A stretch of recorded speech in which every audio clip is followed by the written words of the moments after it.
Well, hello, friends. Good evening, Starshines. Welcome. Welcome to Monday Night Crafty Chat. I know that I said that it was going to be a knitting night, but the first thing that we need to do is cut this Ada to size because I didn't get to that before the stream started. Of course, the moment I started the stream is the moment Pau decided she wanted to stop wandering around in front of the camera.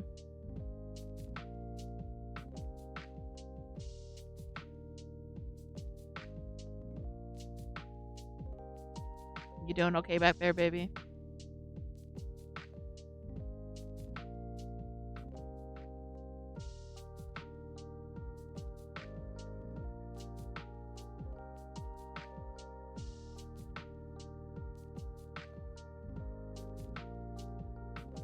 No, I really should have cut this Ada earlier today. I was doing some other stuff around the house, got caught up, and, squirrels.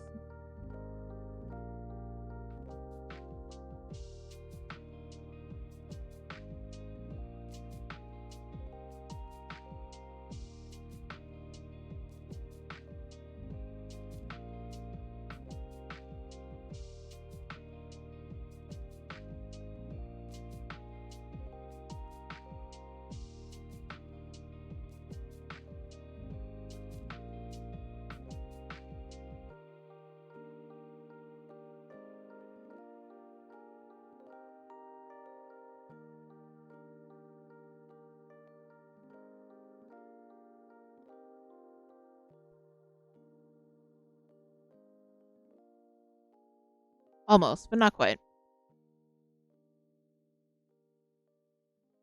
So if you are watching, we do have the regular channel point redeems on. You can do a cat summons or a hydrate or do the thing, but I've turned off tree eat for today, and I'll be doing our tree eat instead of toot today.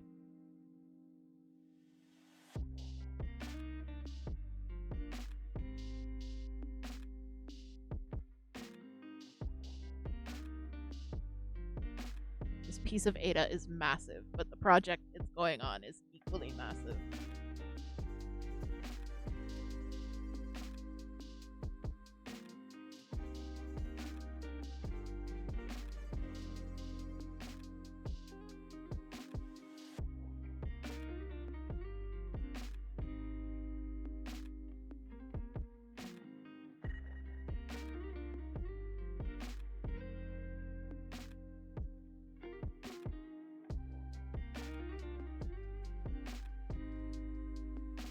I'll flip over to the top down so you can at least kind of see what I'm doing.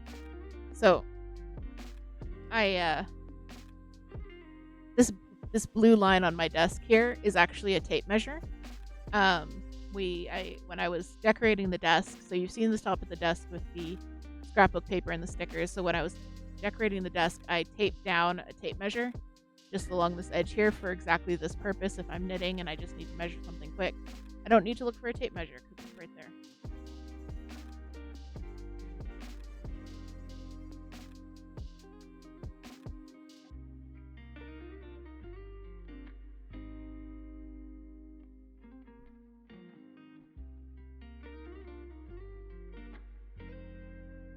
Riveting stuff, giant piece of gray Ada.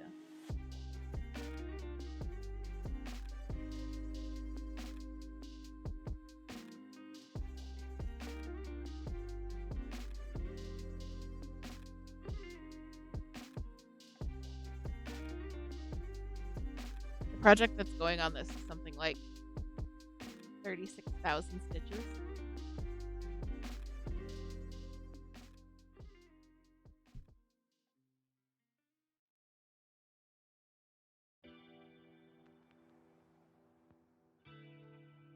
But it looks like there will be enough left because this is going to be the leftover bit, and this is the part that's going to be used.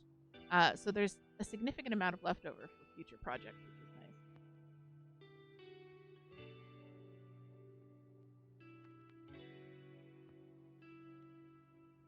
We have a ton of black Ada and very little of any other color, except for green. We've got a ton of green as well. Not as much black, but not as much as we do black. But we have dark green, and then very, very little amounts of white and off-white. I have more pink than I have white.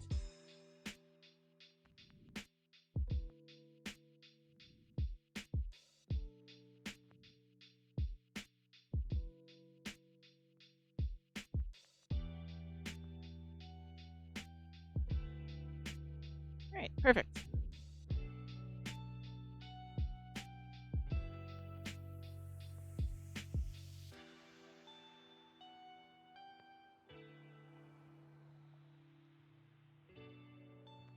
So that's done.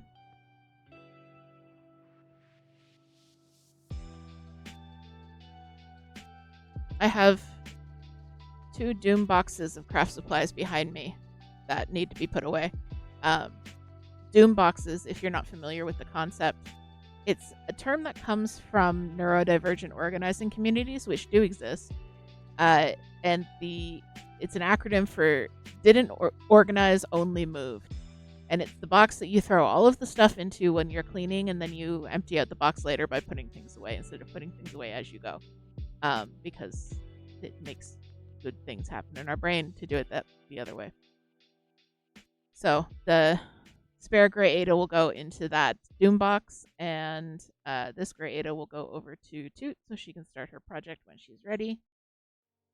So yes, welcome.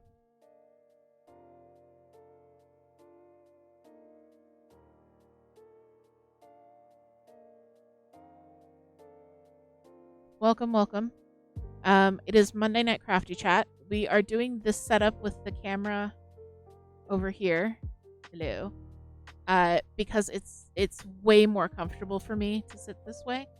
I was kind of self-conscious about it because of my round tummy. I am, as you can tell, a large fat man.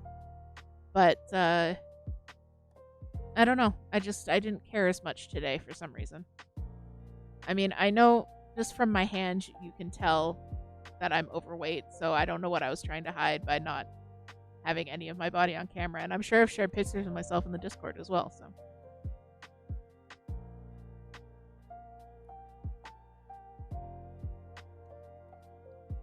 But I wanted to hang out with you guys. That was the most important thing. And it didn't really matter, and I would rather be comfortable and able to chat with you and work on my project than the other way that I do the top down. I sit forward on the edge of this armchair, and it gets quite uncomfortable after 15 minutes or so. So I have to I'll often stop talking and shift around and that kind of thing. But now I can just sit and chill and chat with you.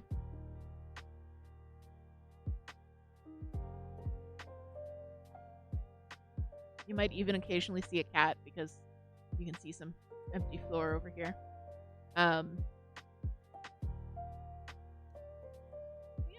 Yeah, I have my regular neurodivergence of drinks here with me. I have a nice hot cup of coffee, a cherry Coke, no Diet Pepsis today, and an iced tea. So that's lovely. And I'm ready to do some knitting, some whips. There are so many cats in the house. So many cats in the house. I'm sure one of them at least will make an appearance today.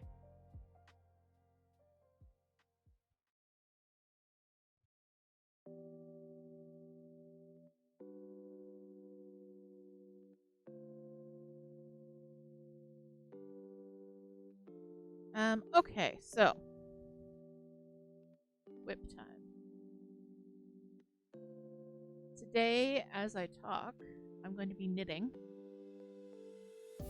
I've talked before about how difficult it is to find knitting content on Twitch. Like, not crafting content. Crafting content, there's lots of it. There's people doing miniatures and crochet and cross stitch. But knitting, I find, is very rare. Whenever I have some free time and I just want to find someone to watch knit, I struggle. So we're gonna knit tonight. I'm working on these. They are knee-high socks, or they're going to be. I'm working them 2 at a time. As you can see, I started top down. So that's why they've got this bit of shaping on the back. Because obviously for knee highs, you have to adjust for the calf. So they've got kind of this sloped shaping there. I've finished the shaping. I'm on to like just kind of the straight portion of the leg now. I've got about 9.5 inches done, and I'd like to get them to 14 and then have Toot try them on. 14 should do it before I do the heel. So these are my Halloween socks because they're knee highs and they're Halloween socks. This is Hobby Halloween sock yarn, which came out a couple years ago now, and I immediately had to get my hands on some, of course. I managed to get 3 balls.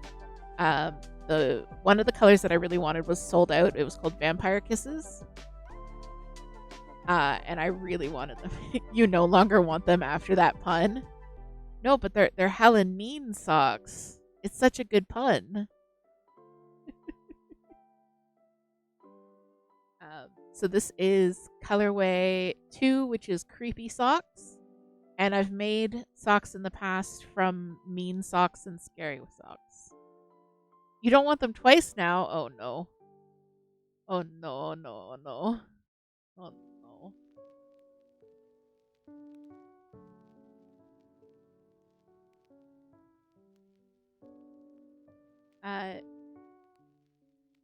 I will continue making them and hope Toot changes her mind. So I'm just doing straight vanilla. And for socks, vanilla just means no patterning. Just stockinette all the way down.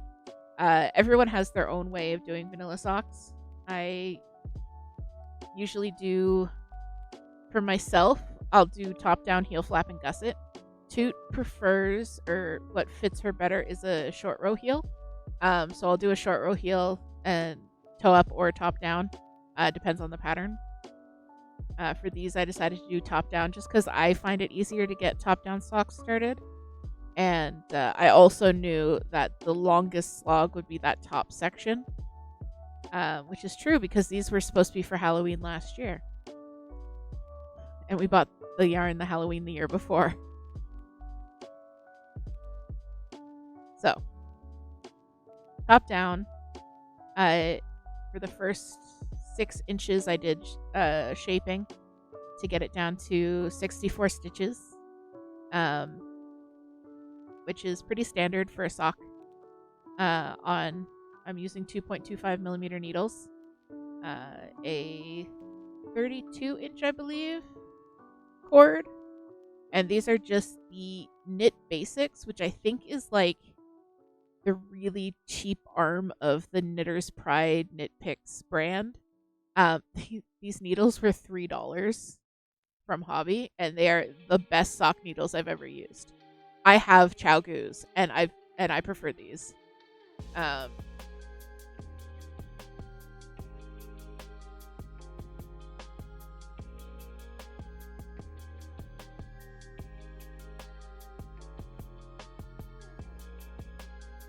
so I decreased down to 64 stitches in the round, and now I'm just knitting around until I get to the heel.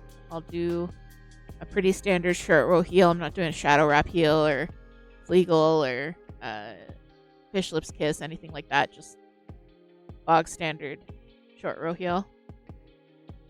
And then about 5.5 inches of foot, and then I'll do a toe. Foot and toe are going to be in black Patton's Croy in the colorway Coal. So that's a little bit of extra durability on the heel with the Patton's Croy, because as I've said before, there will be 2 things left after the end of the world, and that will be the cockroaches and Patton's Croy. The sock yarn is indestructible.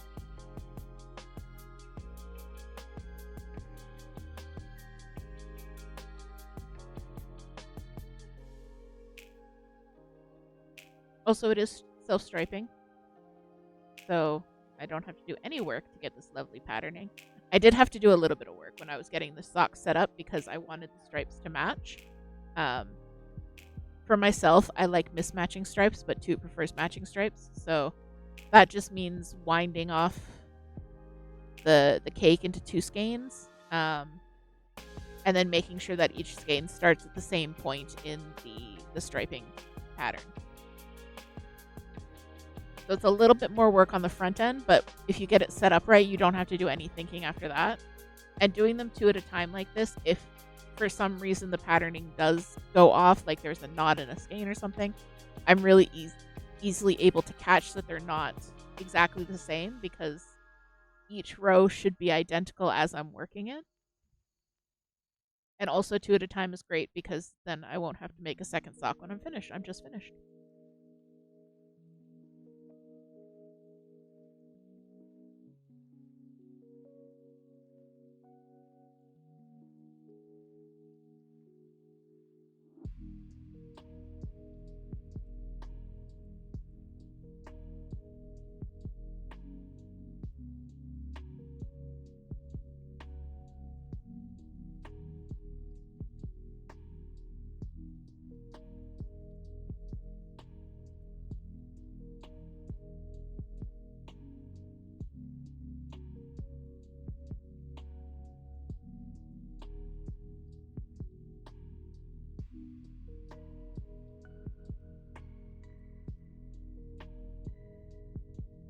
And here comes Pow on patrol.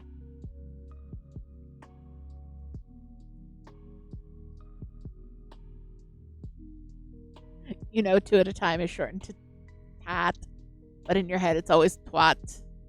I mean, I feel like it should. 2 watt a time. It's when you're very confused about it. Hi, Pow.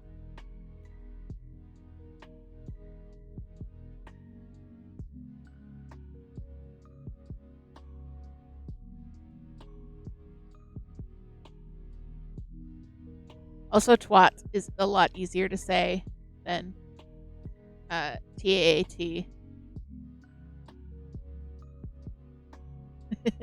Father, Father, it's me, Pow. I'm going to come find you.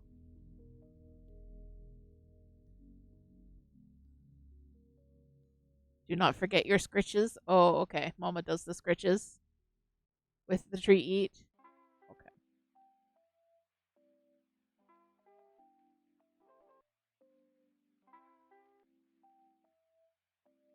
I do not have them good nails. I have them short, bitey nails. But I will give scritchies.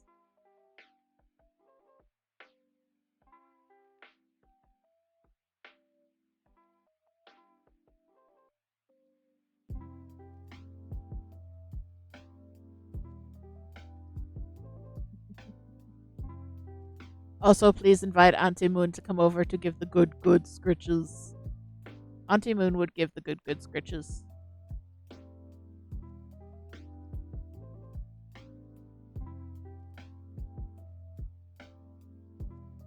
You and Auntie Moon can swap nail care tips.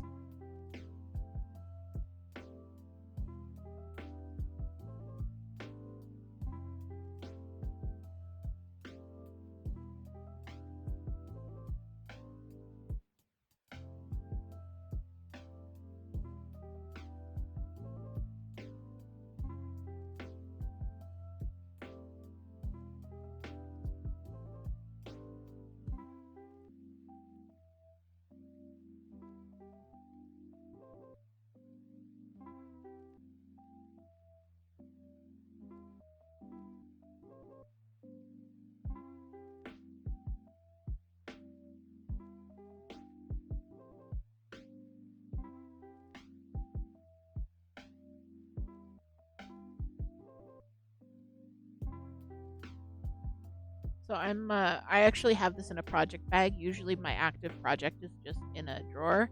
But because there's 2 balls of yarn, I wanted to keep it kind of compact. So I do mine in actual balls.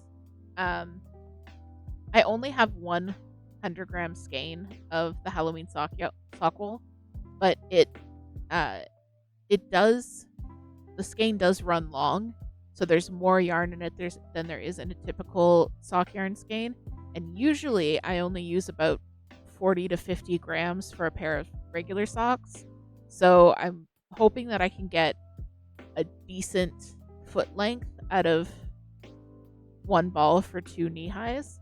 And then I'll just, if I have to start the black for the toe a little bit sooner, I'll do that. Because at this point, this yarn is discontinued and there's no way to get more. So this is my project bag. I actually sewed this myself many moons ago. I'm not a sewist. This is about as good as it'll ever get.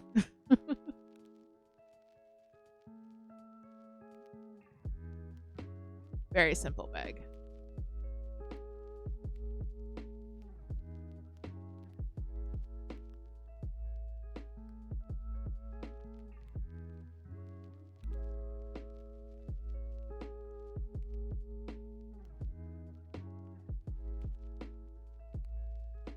I love that Pow's just vibing with us to the music.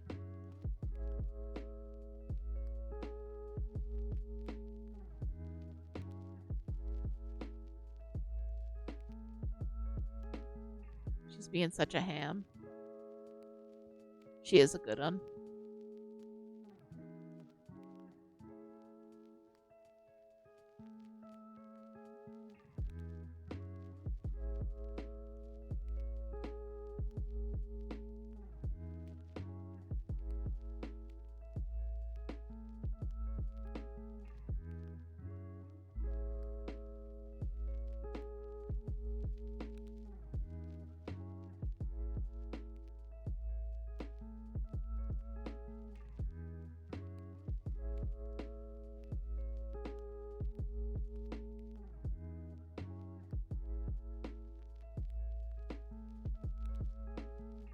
So, whip management. I've been talking the last few days, last little bit, about feeling overwhelmed by my whip list, which doesn't happen to me a lot. It's actually not as many. I mean, I started the year with 23, which is a lot. I currently have 11 whips. And of course, I started something else last night, but let's not talk about that.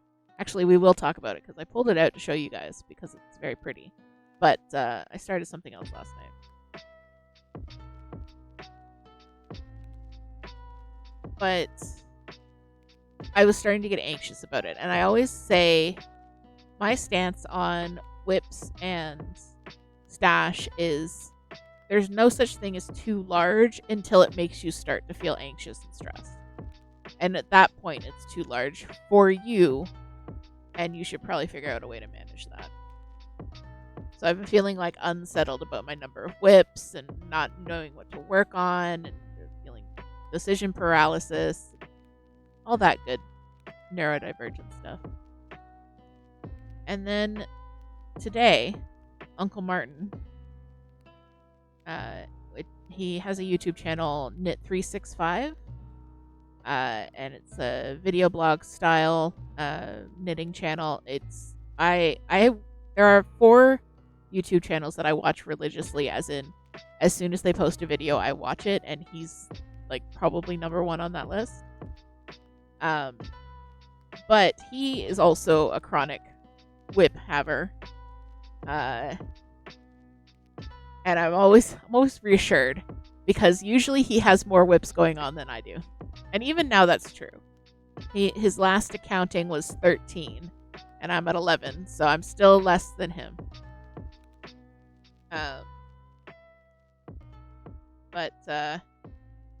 So he posted his monthly roundup, which at the end of every month, beginning of the next month, he does like a little roundup of what he finished, what he started, what he was working on, any new stash acquisitions, that kind of thing. It's really fun. And he was talking about feeling overwhelmed with his whips, which so am I. So it was a very well-timed post or video. And what he was found, so what was recommended to him by, he's good friends with the owner of his local yarn store, and I believe it was her or someone at their knit night who recommended to him a blog post from Wool and Honey, which is a designer/yarn dyer company, about something called the Gideon method. And I was like, oh, I love me a good method. So he talked a little bit about that, and he's going to be trying to do that. So I read his blog post about it, and then I read the Wool and Honey blog post about it, which was difficult. I don't know who they think their blog is aimed at, but the text is like 8-point text in light gray on a white background.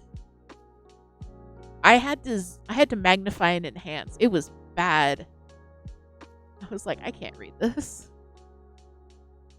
But I did read the blog post. It was quite interesting. So basically, Wool and Honey's, the people who work there, at their knit night, there was a woman whose last name was Gideon, and when she had been feeling overwhelmed with her whips when she was in a needlepoint group back in the 90s, so this has been going around since the 90s, but like on a more IRL needlepoint level. So she had this method for busting out whips that she used, and Wool and Honey adopted it and called it the Gideon method, and then I think online it started to be called the Gideon method from there, even though this woman is not the one who invented it. It's just she's the one who brought it to their attention. Anyways, so the scheme is you pick 5 whips, no more no less, 5 whips. So this is for people who have more than 5 whips. And they should be like deep whips, like things that you've had that have been stewing for a while, that have been weighing on you for a while. And you commit to working on one of them for 12 hours. No more, no less. 12 hours. And then when you finish the 12 hours, or you finish the project, whichever comes first, you switch to the next thing on the list. And you don't go back to the first thing on the list until you do the other 4 things on the list. So you like rotate through them. Which, I like that. Toot has had a similar rotation when she was crocheting, which works really well for her.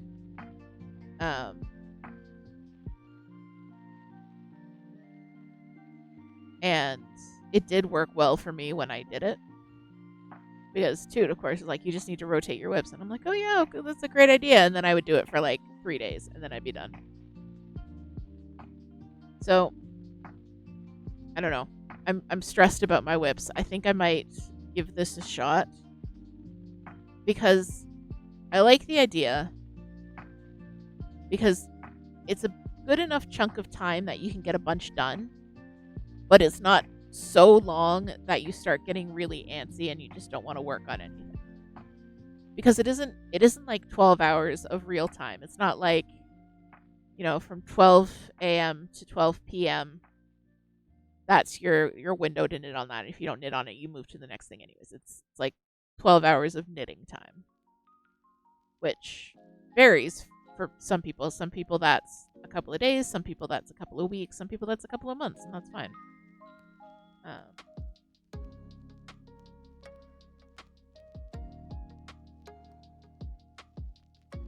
So I think I'm going to try this and get a couple of things off my list because they are starting to stress me out.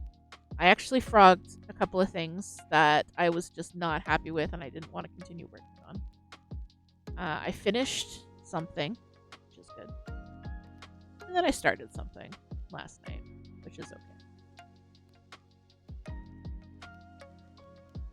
So the first project up is these socks. And I decided for myself that 12 hours is a little bit too long. I don't think, knowing myself, I don't think I can focus for 12 hours. But 6 hours felt too short. I'm just untwisting my socks right now. 6 hours felt too short. Like you wanna get a good chunk done on your project. So I settled on 9 hours. I'm gonna do 9 hours on each project. And then switch. So 9 hours should get me well into the foot of these socks. Of course, if I get to like the heel of the socks at 8 hours and 59 minutes, I think I'm just going to finish them. So I'm already bending the rules, but the framework is what matters here. And I'm not going to be like timing myself with a stopwatch. I don't think that's going to work. But just in general, like I did 15 minutes before, and I'll just track it in little 15-minute bursts.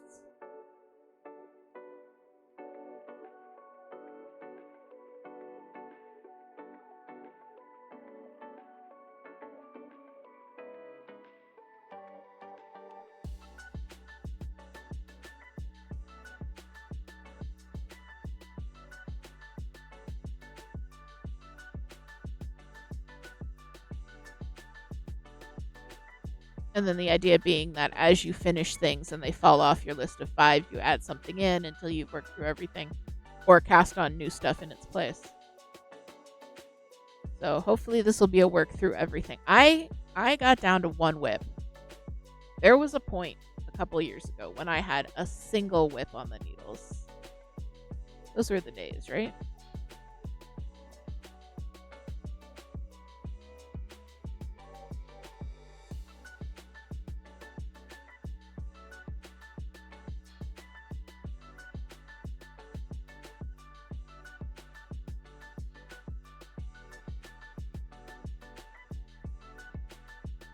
My yarns have become tangled. So I tried spinning out my socks. That didn't quite work. Try it again.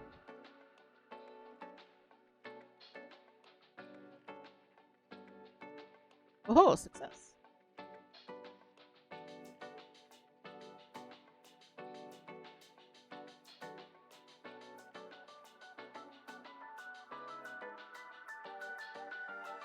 I lost 2 stitches. It's fine. I picked them back up. That is one of the downsides to twat socks is the need to occasionally untangle your skeins. I've done color work 2 at a time, like for sleeves and such, when you have 3 or 4 or 5 or 6 balls attached to the work at any given time. That's a headache.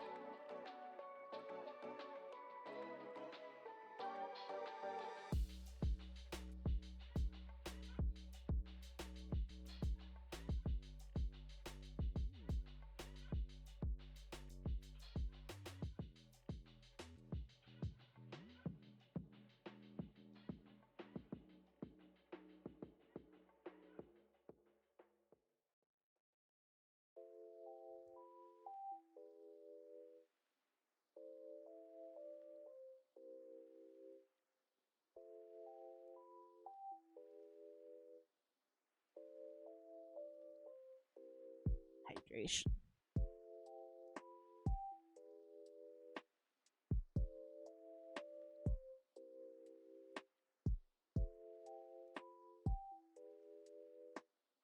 I'm also starting to get overwhelmed with my stash, which, as I've told other people, is when you should probably do something about it. Problem is, I want to work with everything in my stash. I just don't know exactly how. Most things have a project attached to them. Most things.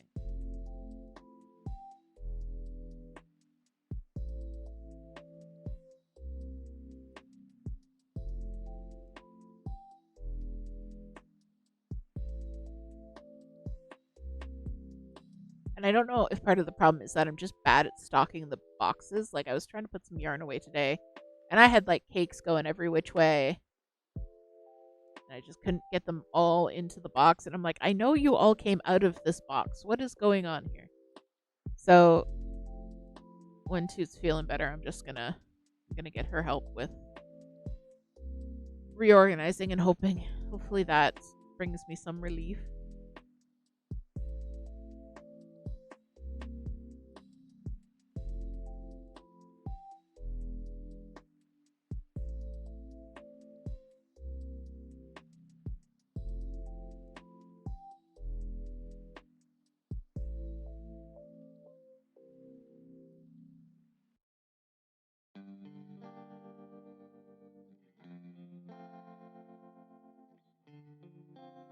Yeah, I don't see these socks. I don't know. Part of me says I'll be able to get the socks done in 9 hours of dedicated knitting. But, so for Sock Madness, which is a sock knitting competition, which goes on every year, usually the winning socks are made, there's a pair of socks done in about 18 hours. But that's like 18 real-time hours. That's not 18 hours of sitting down and knitting time. That's a person with a life, supposedly. And also, they're very complicated socks, whereas these are just straight vanilla.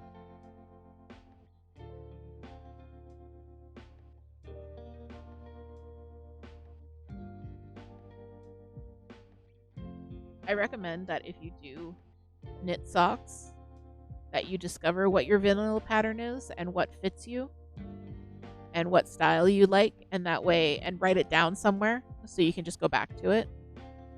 Because for a while, the first couple pairs of socks I made were too big for me. And then the next pair of socks I made didn't fit right. So I've figured out now the formula.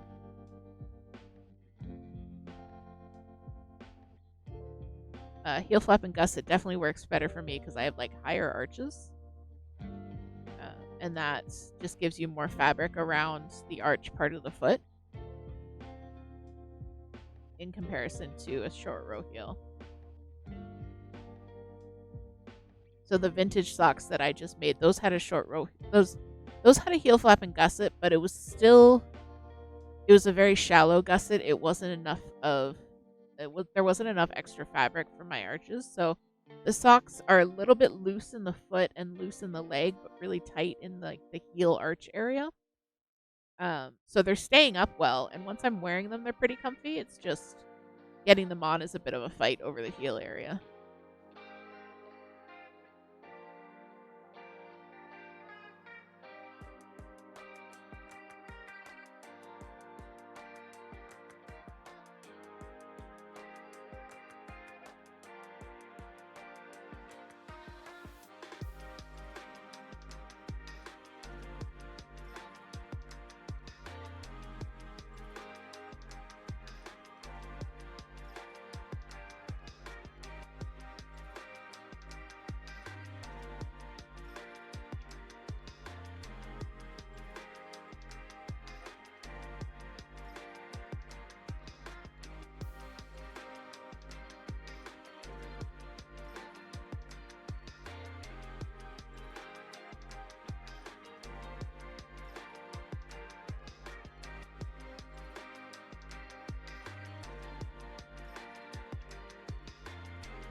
These are great knitting while out and about socks. Vanilla socks always are because they're small, they're portable, and unless you're doing the heel or the toe, um, then you really don't have to think very much. You can just kind of knit straight. I know some people will knit vanilla socks while going to the movies, while going to the theater, on transit, out in the park, that kind of thing.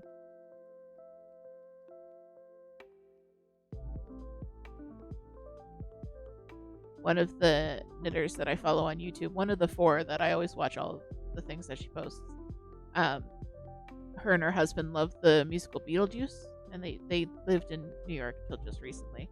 So they've been to see Beetlejuice many, many times. And she always takes a pair of socks and knits on them while she's watching Beetlejuice in the theater.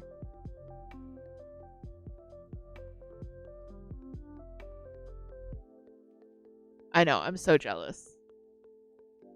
Also, her husband loves Beetlejuice and knows all of the songs and all of the lyrics, and he just strikes me as the most normie guy.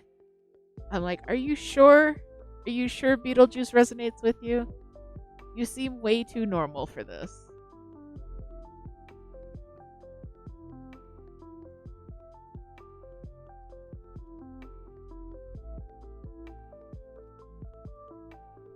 I guess maybe he too is strange and unusual.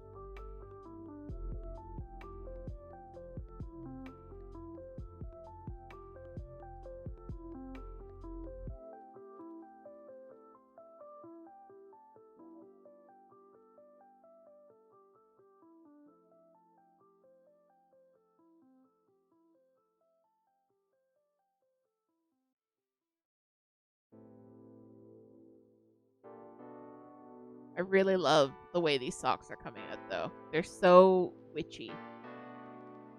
Very hocus pocusy.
The unfortunate thing about stockinette is that I just go into the zone and forget I'm supposed to be talking to people. Hello, people.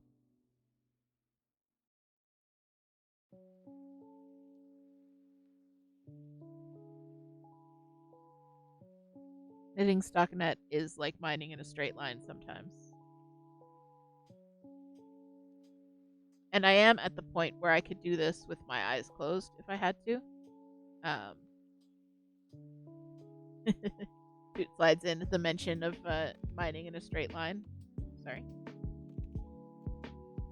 But yeah, it's very, very repetitive. I could do this with my eyes closed, just being able to feel where the stitches are on the needle and the muscle memory at this point. I think I have actually knit, well, almost asleep. And I have knit in movies and on the bus.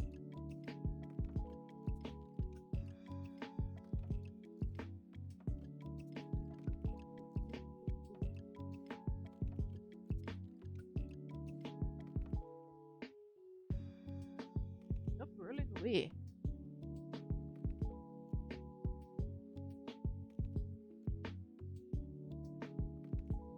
And every now and then, even with stockinette, you just have to take a moment every now and then to just admire your work because it looks so good.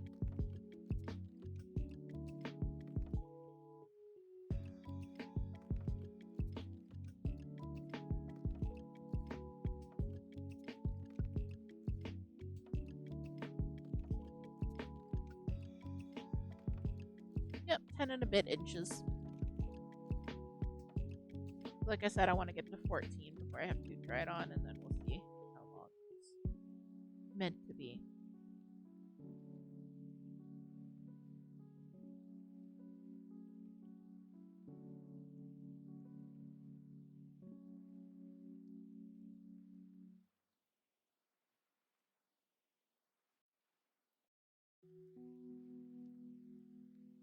Because fabric behaves differently depending on which way you pull it. So if I were to pull it this way, it would get narrower, but if I were to stretch it out widthwise, it would get shorter. So I can measure it all I like here at the desk, but I don't know how it's going to behave exactly until Sue puts it on.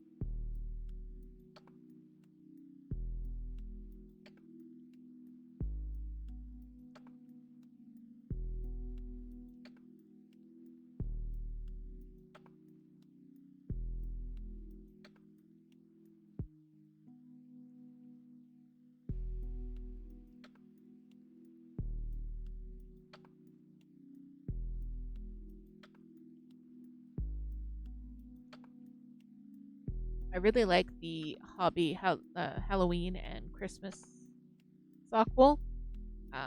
Just the quality of it. It's got that nice, like slightly grippy texture and a really nice spring to it. It's not as plump and round as some 80/20 bases are. I think this is a 75/25. So 75% wool, 25% nylon. But I really enjoy working with it. I do have a couple skeins of the Christmas sock wool that is going to become a Christmas hat at some point. I have to finish a few things first. It'll all get done.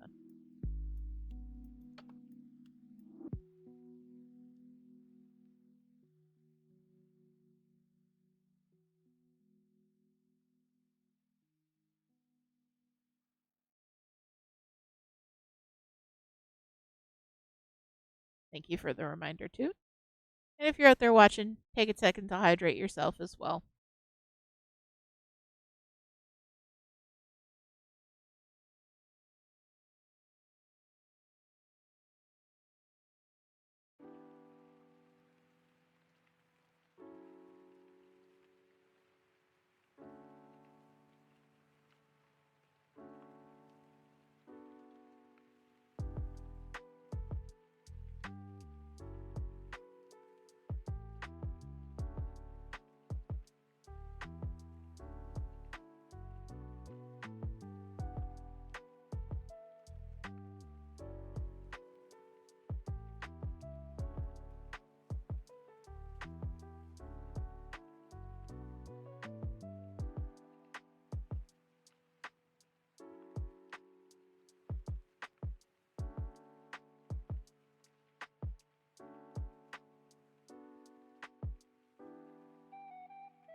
So you may have noticed that the YouTube channel has been silent for the last 3 weeks. No more. I've got videos scheduled to go up tomorrow and Thursday. Very excited about that. We're going to be getting back to a somewhat regular publishing schedule hopefully soon. We've played so many interesting games in the last month that I really want to make videos on. Pico and Unpacking and Beacon Pines. There's so much fun stuff, and then we've got to finish Dredge. Oh my god, I was editing the Dredge footage today, and just watching it brought back all of like the tense stress of having to play that game. It was so fun, but at the same time, it was quite spooky.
I can't forget to drink my coffee before it's too late.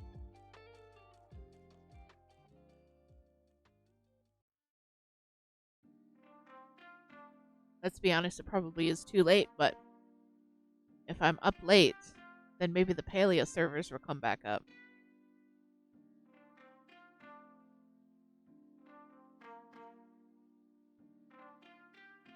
My cozy gaming friends know.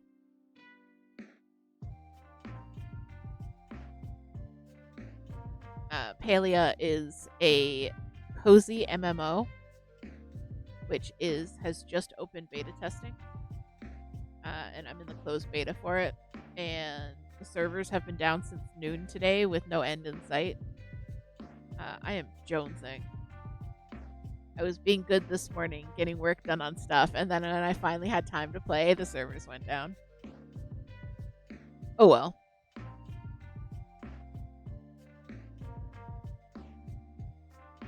I've never played a cozy MMO before. I think it's a relatively new genre, honestly. There's a couple of them, or at least a couple coming out. Loftia is one that is still in Kickstarter. Haley is also going to be free to play, so that's cool. We're going to be playing some on the channel on Friday if the servers are up.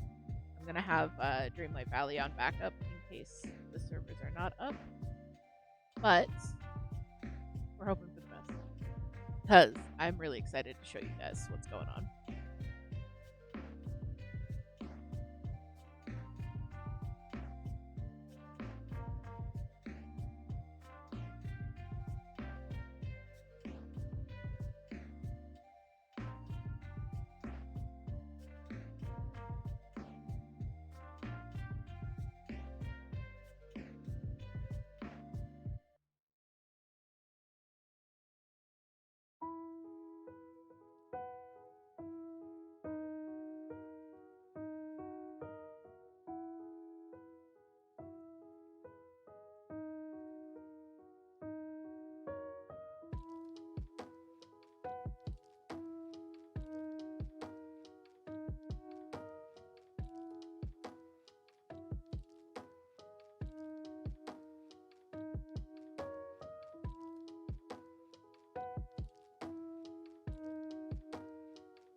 got really excited about my sock at the beginning of the stream and talked about it a lot, and now I'm like, I don't know what else to say about my sock. But if anyone has any questions about my sock, always feel free to chime in. Or about their own socks.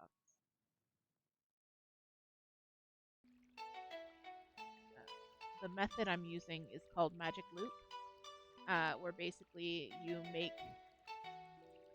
these loops. Right. There we go. You make these loops on either side of the needles themselves, which make a long circular into a smaller circumference. With Magic Loop, you can use basically one long needle to do any kind of circumference, no matter how big or small. It's very handy.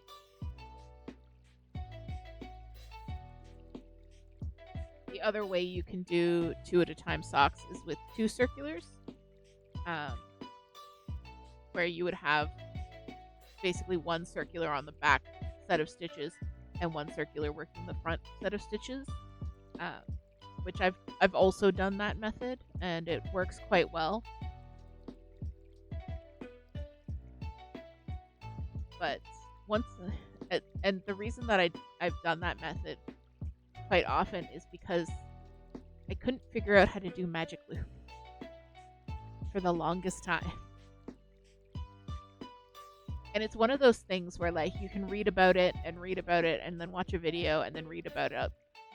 In my day, there were no videos, and you just couldn't figure it out. And then all of a sudden, one day, it just clicked, and you could do it no problem. I've never looked back.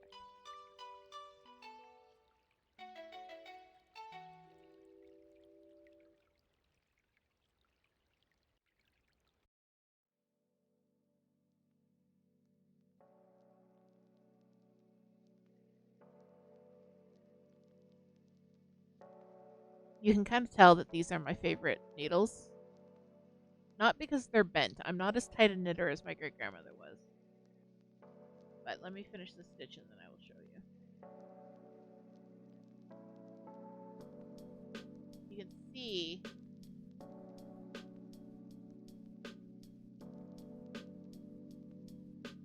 I've rubbed all the coating off. There you go. Yeah, you can really see it there. I've rubbed all the coating off the needle tips just from use. I mean, also, they were $3. So, I don't know how long the coating was going to last, but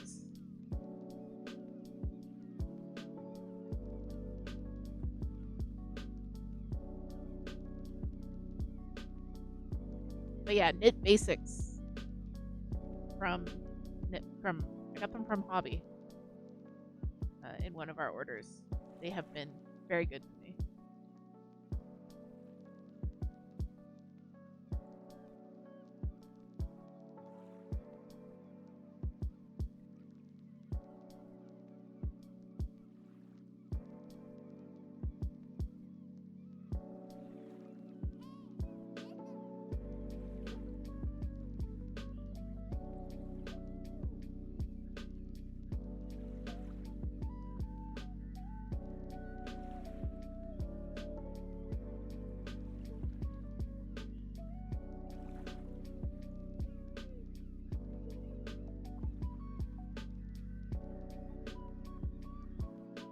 Trying to let you guys see the socks as I'm working on them.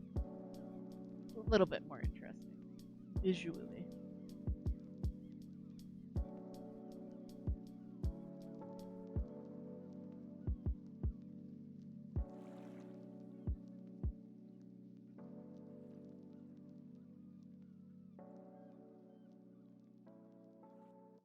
But yeah, I think 9-hour time blocks will work well for me. Because, I am the lonely Wizbot. I need stimulation.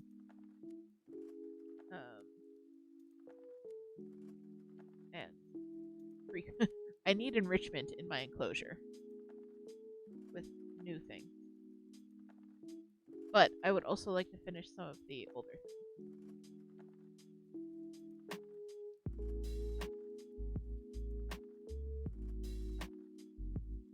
So the 5 projects that I put on my Gideon method list that I'm going to work through and hopefully finish. The first is this pair of socks. The second is the cross stitch that I just started, the Northern Lights, which I can show you guys that.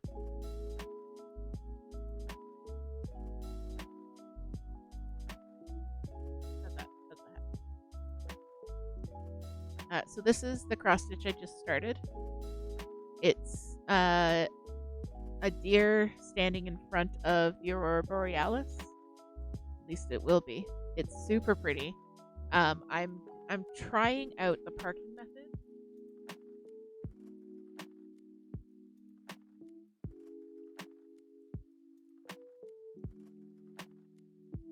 Sorry, a cat just destroyed something in the house. I'm trying out the parking method, which you can kind of see here, but basically I worked a 10 by 10 square in its entirety, and then another one, and then another one, and then when you're finished with the color in that square, you find where it appears next in the chart, and then you park it there. So when you come to that point when you do the next block, you can pick up and continue working the blocks. So this is a method. What I usually do is called cross country, where I would do all of one stitch, all of one color, in rows. So going cross and doing all of the colors in that stitch in one row, and then the next row, and the next row, and the next row, and the next row.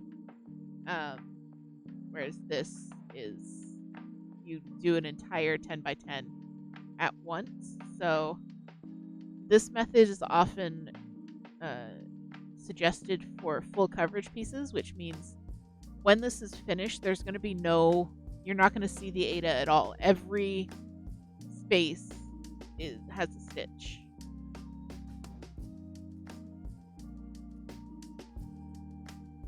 So I figured try something new, try a new technique.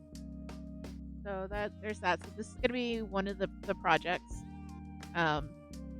The snake and lavender wreath is going to be one of the projects because I would like to get that finished. I'm going with the muscle burrow hat that I have on the needles as one, and I think I should be able to get that done in a 9-hour chunk. I think so, which will be nice. It'll be a quick win. And then the 5th thing is the Triceratops hoodie. So those are the 5 projects I'm going to start out with working on in this 9-hour block system, which does feel a lot more manageable because I'm only dealing with 5 of my whips at any given time. I don't have to worry like, oh my god, there's so many things on the needles. No, I'm just dealing with 5. All right, thank you for the cat summons toot. So let me just finish this row because I don't want to drop any stitches when I inevitably am swarmed by cats.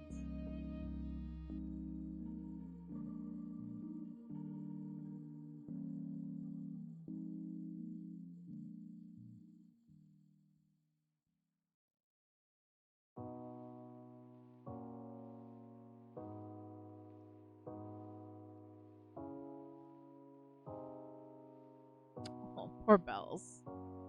Is that what happened? Did she fall off the top of the bookshelf?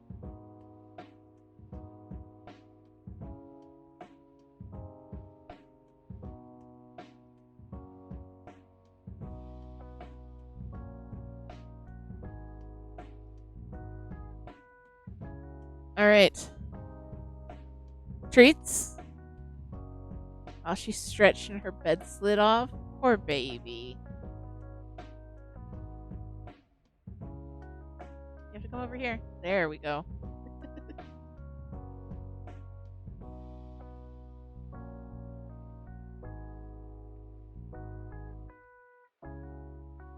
Here you go, Bells. There you go. Good little old lady. Yeah. Binks, you have to come down. Bella forgets to breathe when she eats. Binks, you want a treat? You have to come down for the treats. Come on, baby. Come on. Bella will eat them all.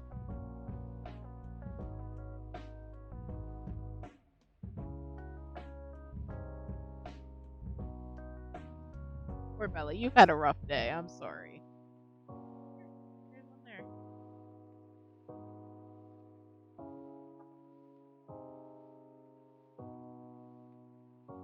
We have a handsome man. Yeah. Is that your sister? Is she in the way of you getting treats? Gigi boy.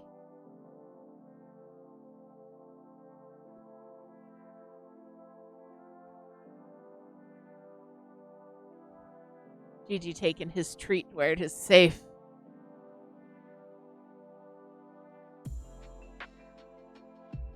That boy came and stepped on my cross stitch frame.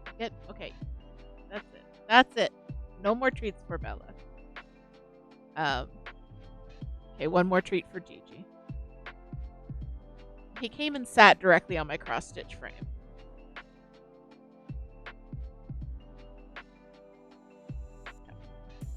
No more treats.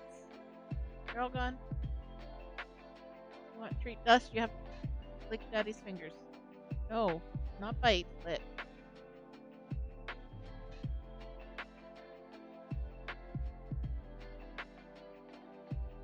Handsome man. They've gone away, see?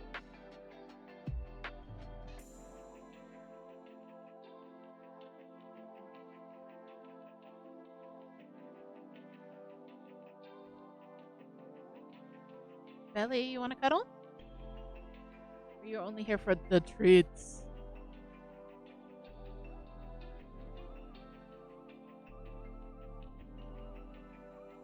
She has only come for the treats.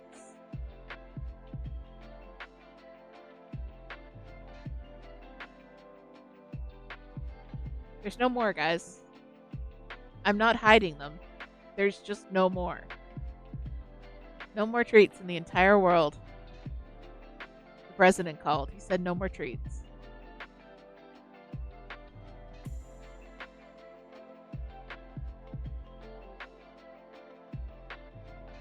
This boy is centered in the middle of my cross stitch frame. You can see his butt right here.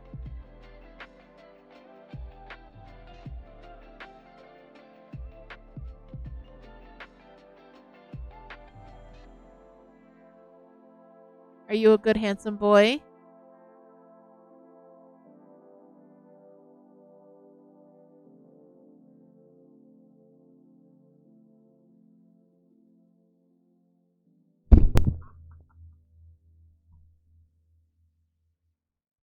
Ow.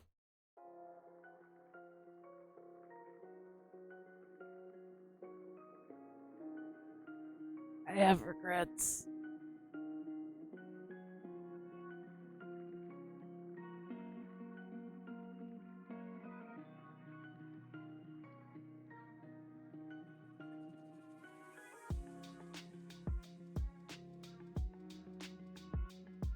Okay, there we go. Sorry about that, guys. Oh, I should learn that I cannot move this camera.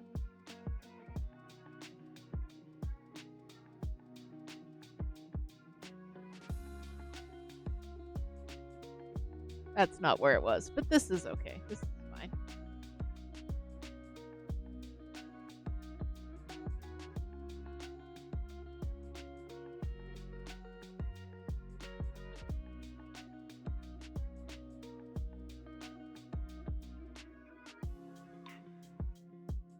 Bella is now seeking treats everywhere. Thanks, I put the treats away.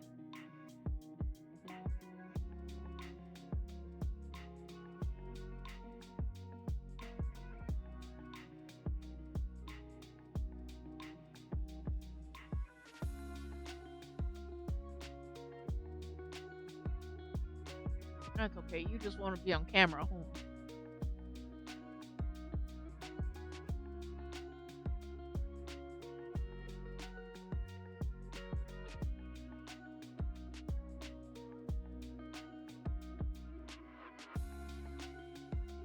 I did get squirreled.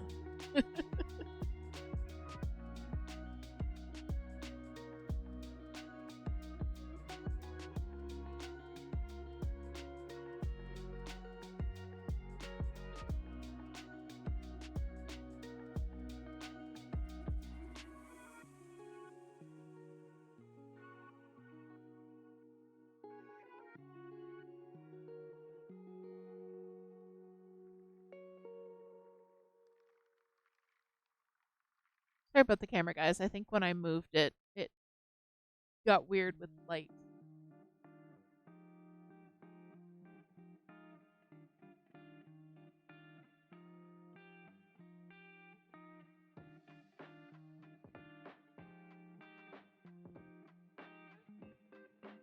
I'm gonna try turning off my keyboard light, see if that helps.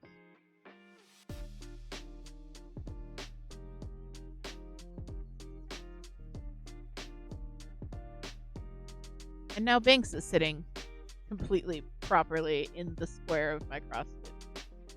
What are we gonna do with these two?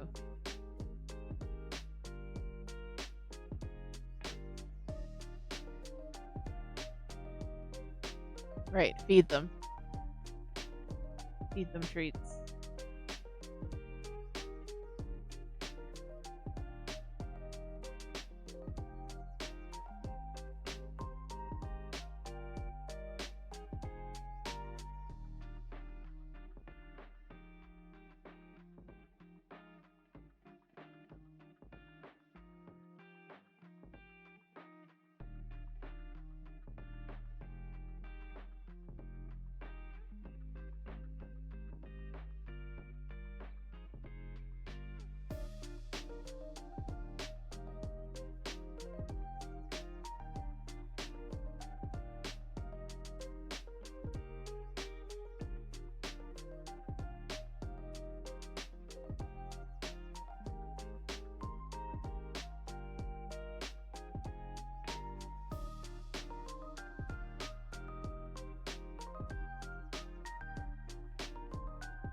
You guys must hydrate, or the hydration goblin will find you.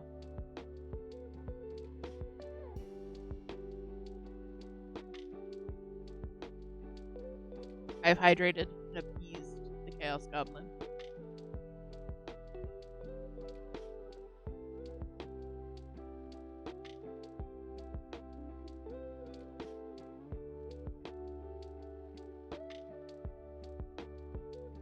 I'm sorry your throat hurts so much.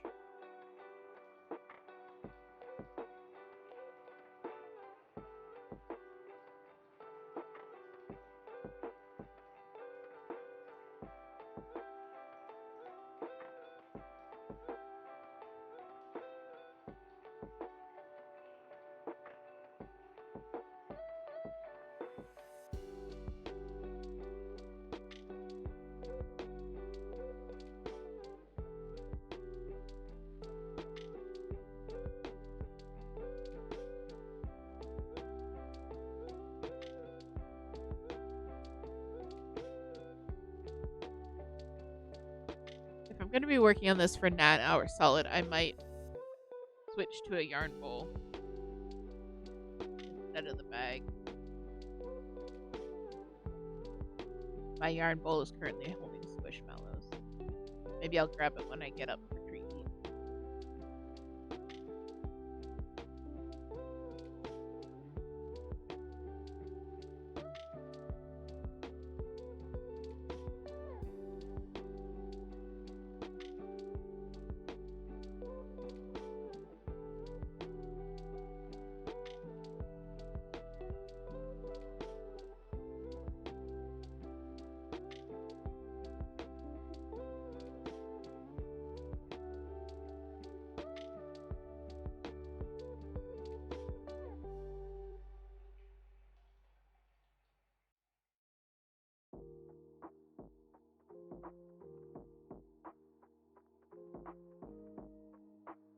I've made a couple pairs of knee highs.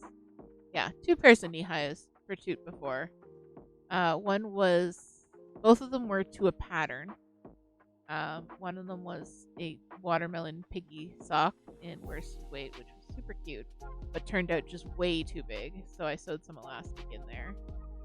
And the other were a pattern by Girly Knits that had like a heart duplicate stitch on the knee, which were also super cute, but I think they were also too big. So I have worked very hard to make sure that these ones fit. They should not be too big.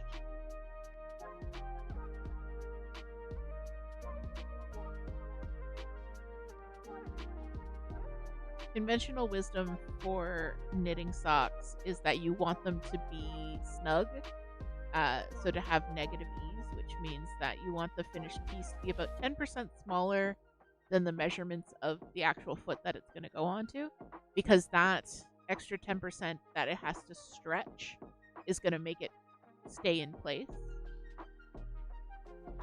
So I actually, the top of this is something like 12 inches around, whereas Toot's calf is more like 18. So I did a lot more than 10% because every time I did less than that, it didn't fit. That's a good point. I haven't taken your measurements in a while. I definitely should before I make you a sweater again, because you can lose so much weight.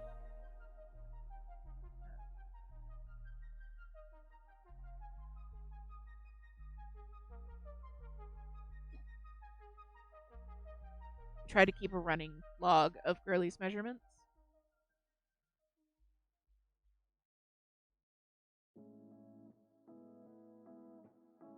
Of Toot's measurements, I should say.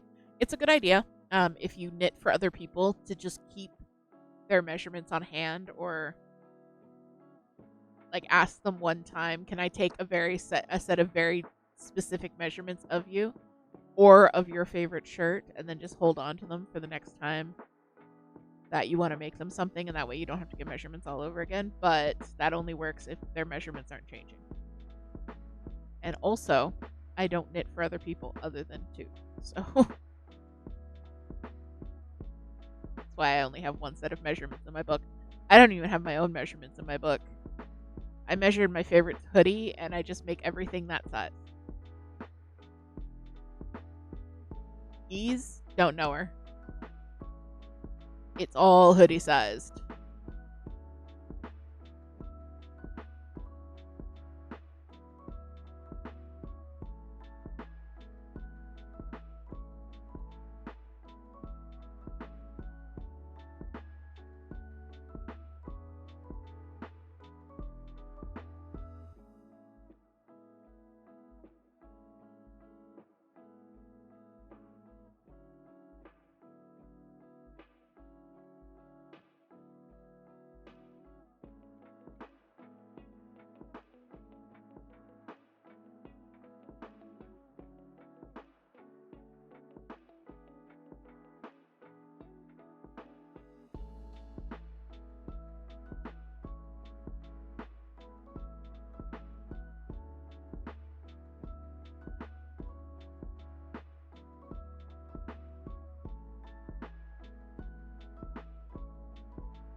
the great thing about a knitted garment is that you can make it very customized to your comfort, not just to your body, but to what you find comfortable. Like, I know the measurement around my upper arm, but I also know that I like my sleeves to be looser than that. If they're too tight, I don't like them. I like sleeves have uh, that have a lot of positive ease and then cinch in at the wrist to get that little like slightly poofy look.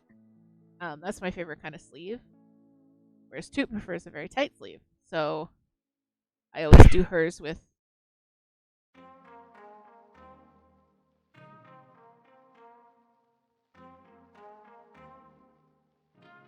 Please hold.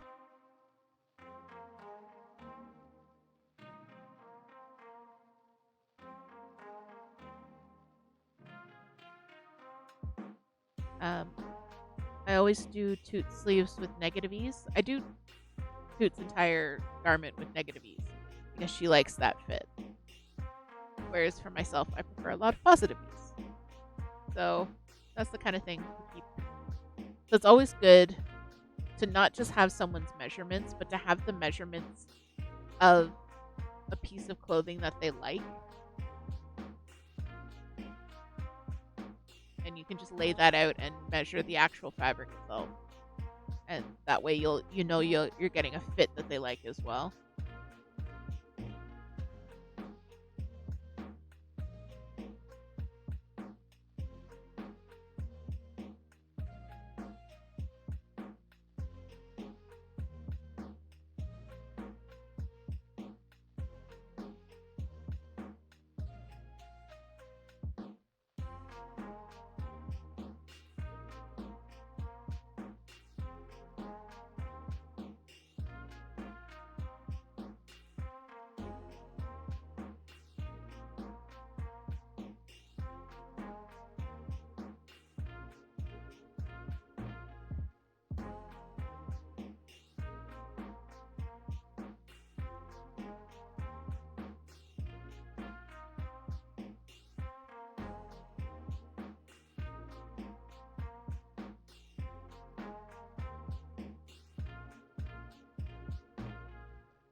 I'll be very happy to get these off the needles. Not because I'm not enjoying working on them, but I just think they'll look very cool when they're done.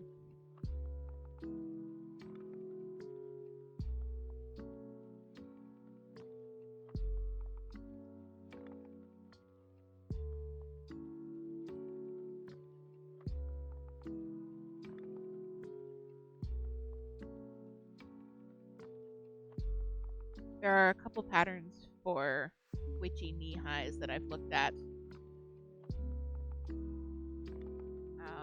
There was actually, I think it was like a mystery, not an advent, because I think it was in October, but it was like a mystery sock along where you unwrapped a new mini skein and then you used the mini skeins, you held them double and made a pair of thigh highs.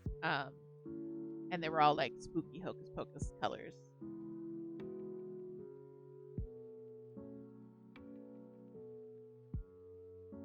So I really like the look of those, but I don't. A lot of the way they're it's a very plain vanilla pattern, um, but and then the visual interest comes from the striping of the mini skein. So it would depend on what yarn you choose, the effect that you end up getting.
This marker here, I used it as kind of a progress keeper.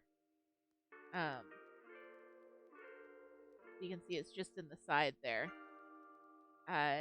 It's marking the start of the round, so I don't forget which end is the start. But also, this is where I picked these socks up last night. So I've done about 1.5 inches since last night. I haven't worked on them very much today. But just keep plugging. The Muscle Burrow hat that I'd like to finish after this one. It's also plain stockinette in the round, but it's on a 16-inch circular needle. So I don't need to do any maneuvering of the cables like I have to do with the magic loop, so it goes even faster because it's just around and around and around and around and around in a circle until you're finished. But self-striping yarns are so fun for those kind of projects because you need something that is going to work with the stripes, and not a lot of patterns do that, but plain vanilla do. And also kind of the excitement of seeing the stripes emerge keeps you going.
I was listening to lo-fi all afternoon. It was lying down, so I was puttering around, doing chores. It always feels weird saying chores when it's just management and maintenance of your own house because you're a grown-up. And, yeah. But I was working on the house, doing some dishes, doing some cooking, that kind of thing. So I just had lo-fi on. It was lo-fi covers, which I don't think I can play on stream. But there were some good ones. There was a good lo-fi cover of Unholy by Sam Smith, which is a great song.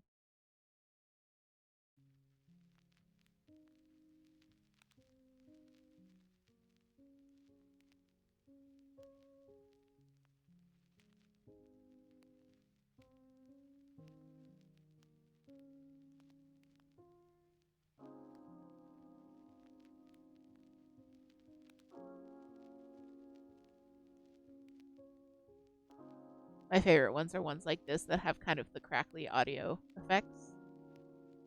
The old-timey audio effects are like that sound like they're playing in another room, or I don't know why. Just that whole atmospheric vibe.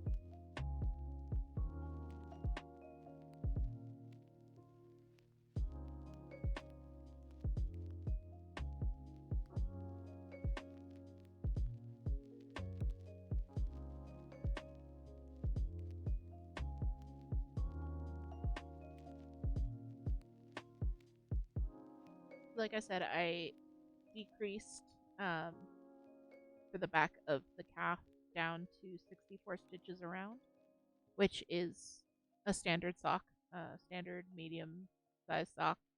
Uh, some people do larger, some people do smaller. That's what I meant. That's what I was saying about figuring out what works for you and your foot, or your loved one's feet, if you are knitting for other people. Strangely, I found that 64 stitches also work for my leg. I don't know if I just like more negative ease on my shins than in other places, but I also do a 64 stitch sock for myself. I as well, but my foot is much longer. So for Toot, I'll do a from the back of the heel, I'll do 5.5 inches, and then I'll do the toe, which will get that's a good foot length for her. Whereas for myself, I do 8 inches from the back of the toe, from either the start of the toe or the back of the heel, depending on if I'm doing toe up or cuff down.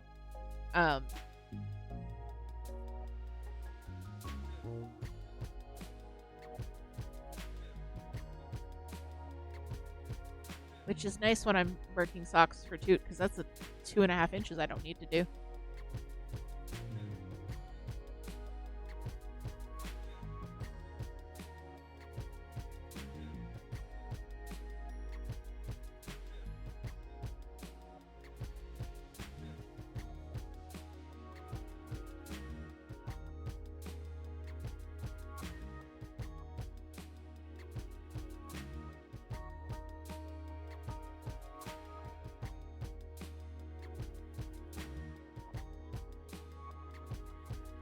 There is, in the knitting community, a Bernie Sanders meme going around, which is, I am once again asking for suspiciously detailed foot measurements, which is hilarious in knitting circles and not at all creepy. But I realize when I share that, it does sound creepy in other contexts. And no, I'm just trying to make you the perfect pair of socks. Welcome, Moon. Welcome.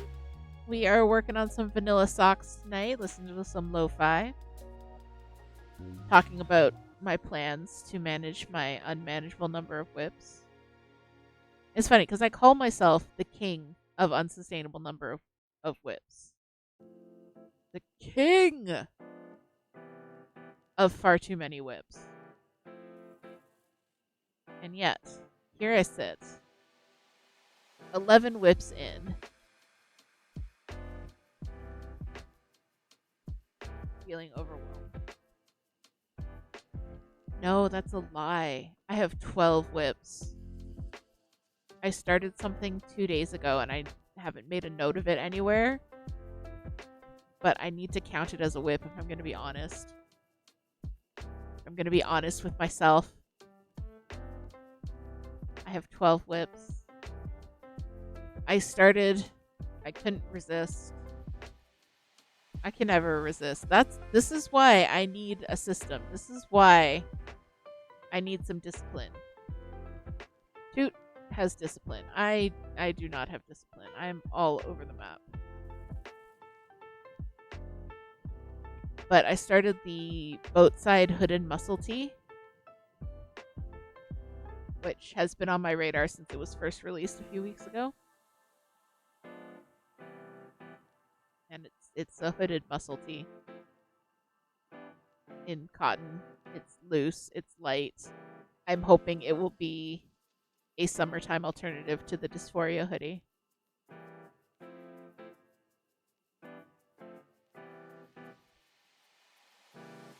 Maybe I'll put that on my list instead of the Triceratops hoodie. And hopefully I'll be able to wear it while it's still warm.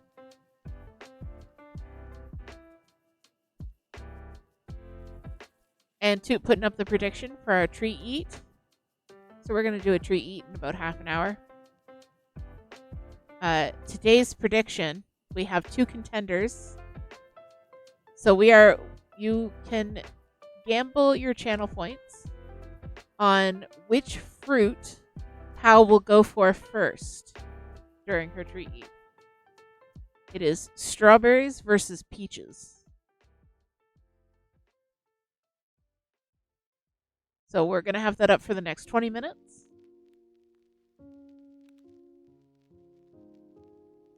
Get your votes in. Will it be strawberries or will it be peaches?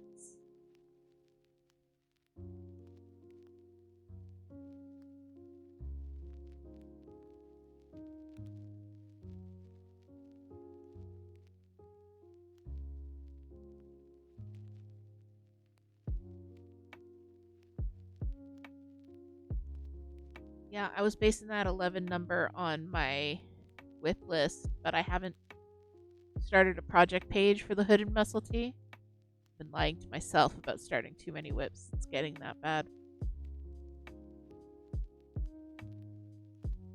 But I am using my cotton 8/8, rainbow cotton 8/8 stash, which is a worsted weight, very soft cotton yarn. So it should work up very quick, and there's no sleeves, so that's good.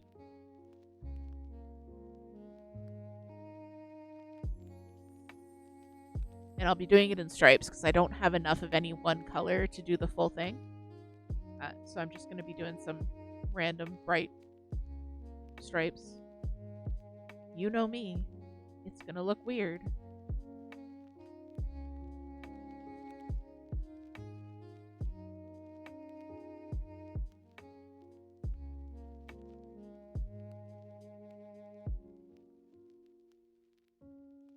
Let me see if I can pull it out and show you guys what I've got so far, though.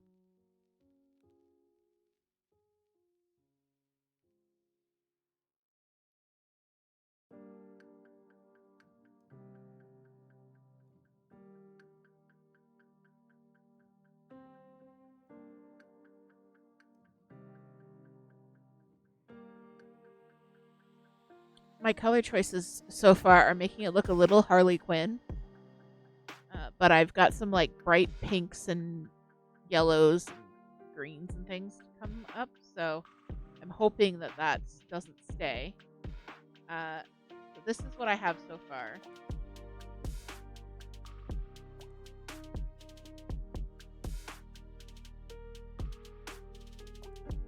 Get it all untangled here.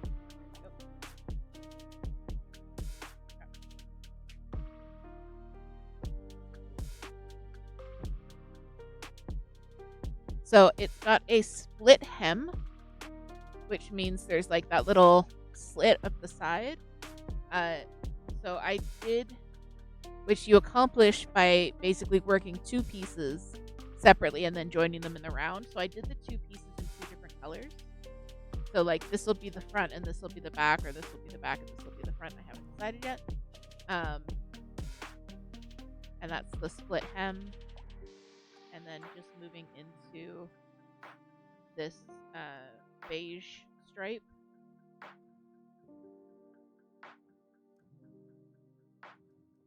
I have this very deflated little skein of the beige. So I'm just going to knit until this runs out and then switch to another color and knit until that runs out. So the The stripes are going to be different widths depending on how much yarn, but I want it to be comfy cozy. And I also want to use up this yarn.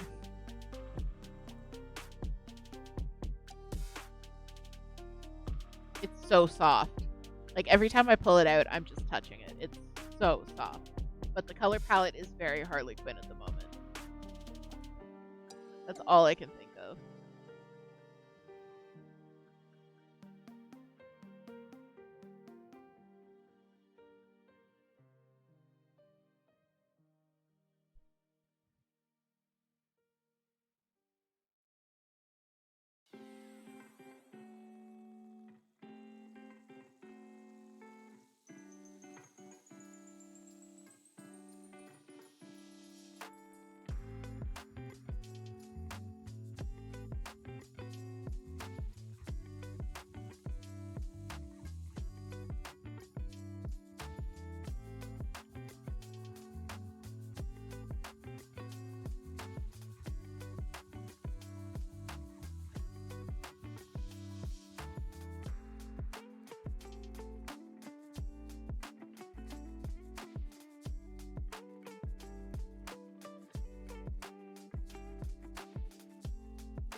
Well, 12 still puts me under Martin, so that's fine.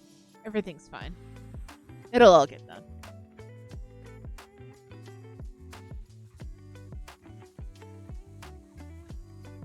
Why do I do this to myself?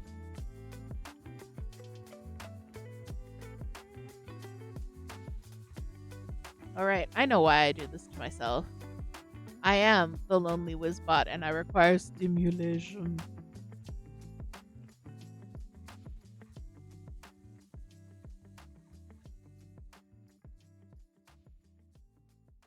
I'm a menace to myself.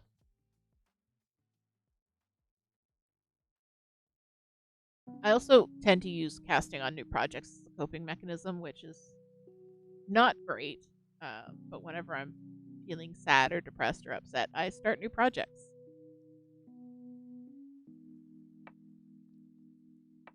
Which is how I've ended up with a lot of new projects in the last year. And then when I start feeling better, I start finishing all the projects. But then I never finish them fast enough. Because when I start feeling better, I'm also feeling happy, so I want to start new happy projects. It's a vicious cycle of just starting things and never finishing them. The family business.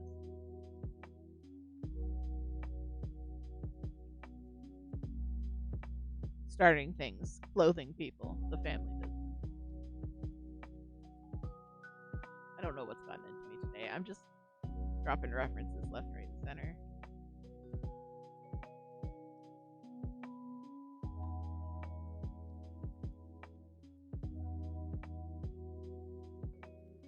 The wisdom of socks. Did you know socks' antennas aren't real? They lost the real one in a skiing accident. New mail time video coming out Thursday. Run fun. Can no run? No fun. Take easy, also important. Eat healthy. Tie laces. Sleep only on left side.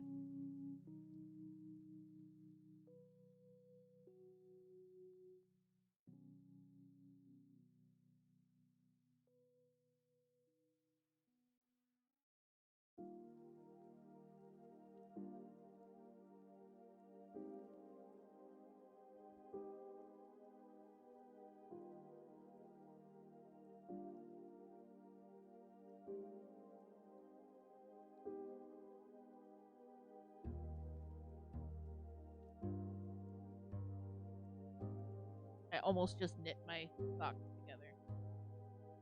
There was a stray strand of yarn from the other ball that had looped around my working yarn. I would have had to tink all the way back.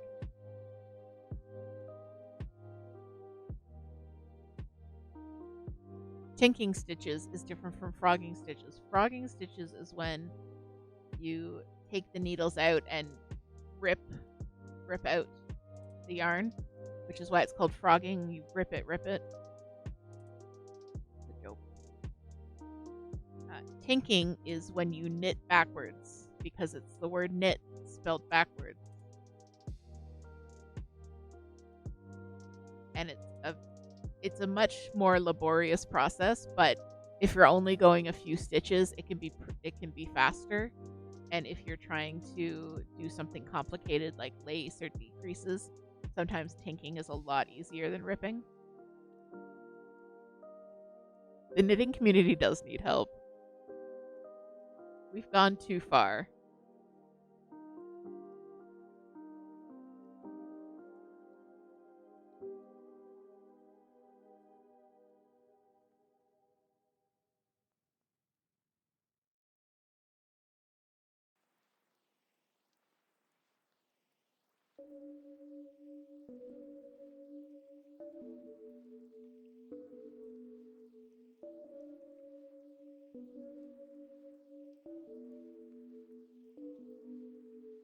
It's cute in the Pattern Keeper app, which I use for keeping track of my cross stitch patterns. If you need to frog a stitch or rip it out or take it back, and you highlight it in the chart, the icon turns from a check mark into a little frog. It's very cute.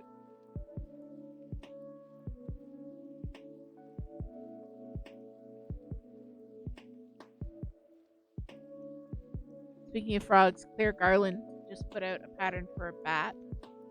It is super cute. It's got like the toothiest little face.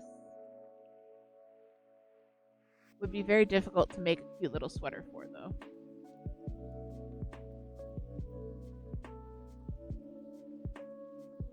I'm sure someone will try. My knitting Discord is talking about having a Blaha themed knit along, where you can knit a sweater for Blaha or knit your own Blaha. Blaha being the trans shark from IKEA.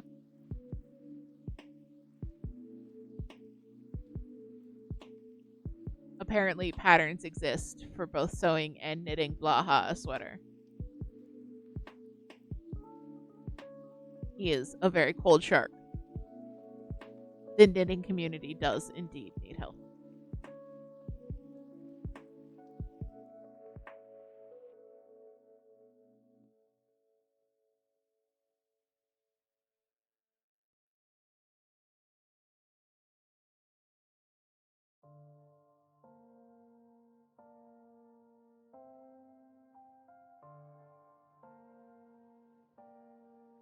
Bella has come back, searching for treats.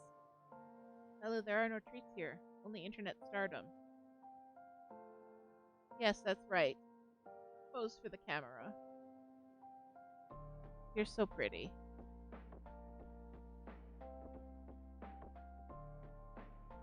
Are you calculating how you can cuddle me?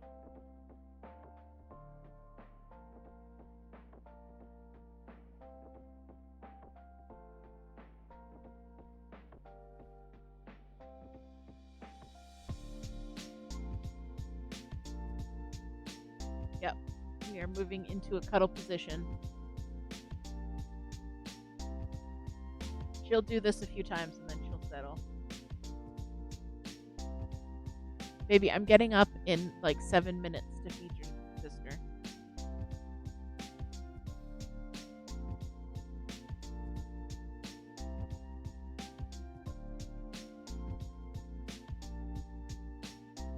Okay, never mind.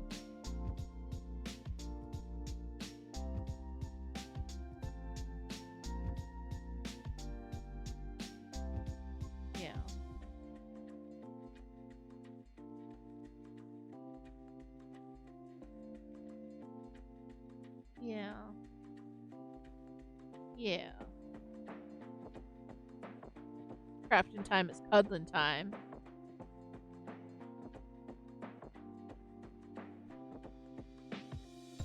There we go.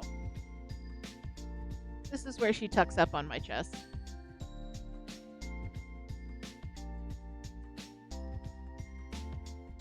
She'll just sit here for the next 7 minutes until I get up.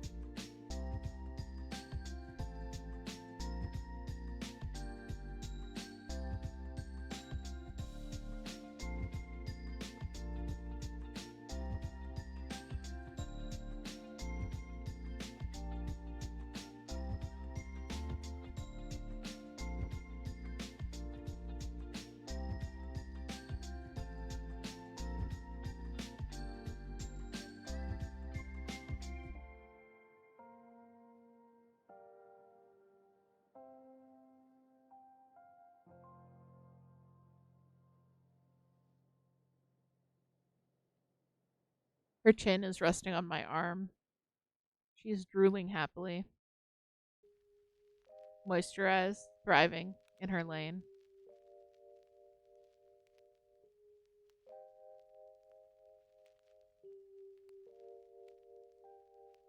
Five minutes to get your votes in. Which will be the winner, strawberry or peach?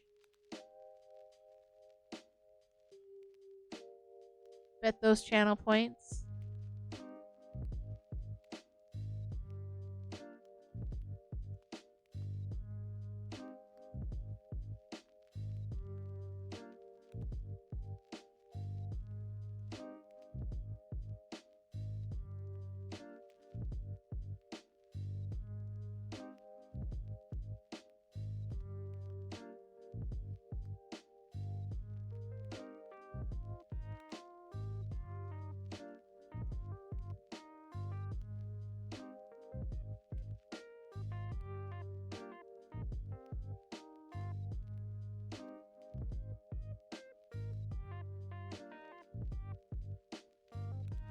Well, looks like peach is the crowd choice for the moment.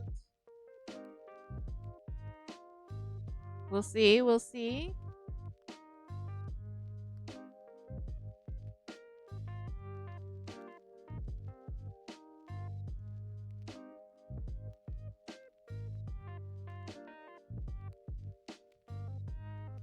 You guys see her little chin. That little chin right there. And here's her little tail.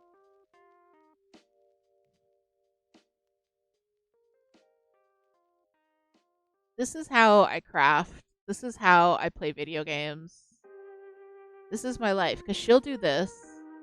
Or Early will do this. But Early does it kind of laying, I don't know, up and down my chest instead of across my chest.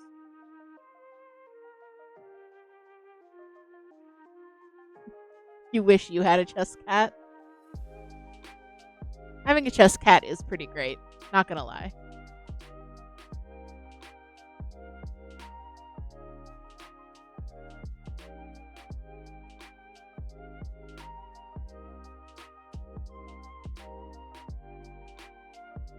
Yes, Toot taught her to do this when she was just a kitten way back when.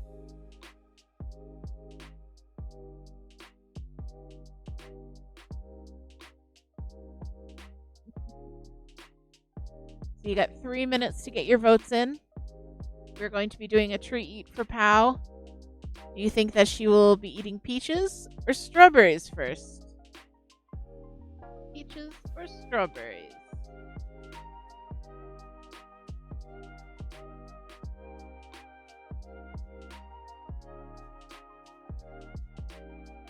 Aww. How's Yuna doing with the shower routine?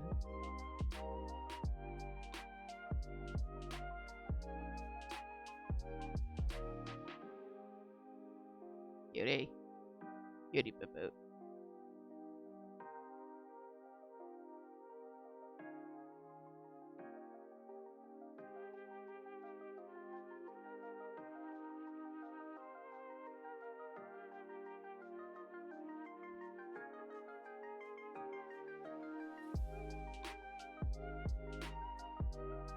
Aw, that's so sweet. You open the door, she runs in, hops on the toilet, and begs for pets. That's so cute. Yes, I had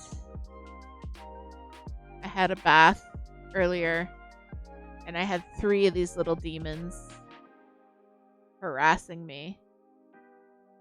I usually take a nice long soak because, like, once you're in it, you might as well.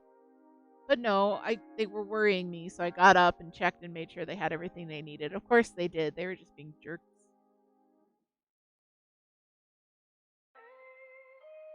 That's so cute. After petting her for a bit, you'll pick her up and she'll groom your face. Aww. Kisses. Little kitty kisses. They were doing a hecking concern. They felt that this was an inappropriate time to make daddy soup, as mother was unwell. Mother was unwell. Father should be doing something about this instead of making father's soup.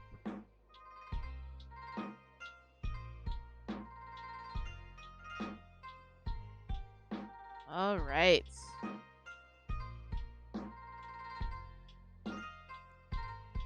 All right. So submissions are closed for the tree eat. We're gonna get up. I'm sorry, Bella. I'm sorry. Alrighty.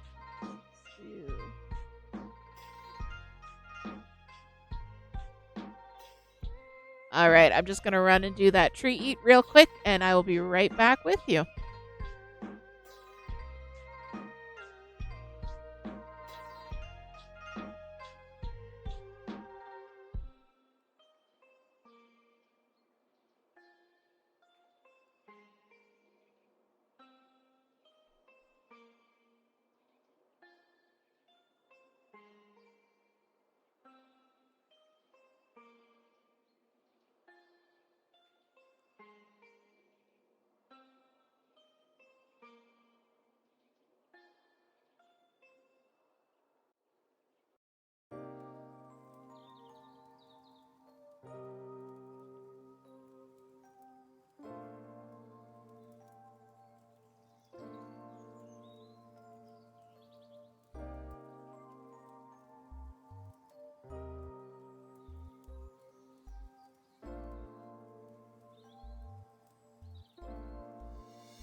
That looks like a Peaches victory for me. Yes, they smelled very good. She definitely looked like she wasn't quite sure, though. Like, maybe peaches, maybe strawberries, maybe peaches. But no, we had a peach victory.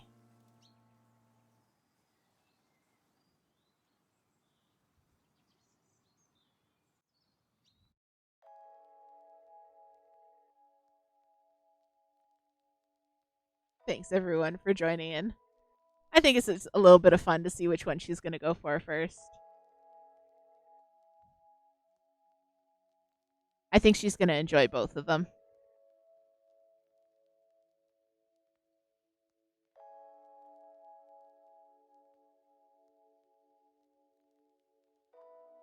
Got to get that well marinated in the dirt.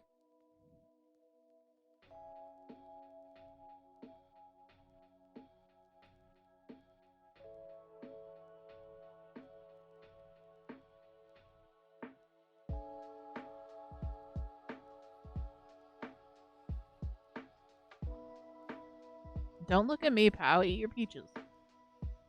And strawberries too, I guess. There we go.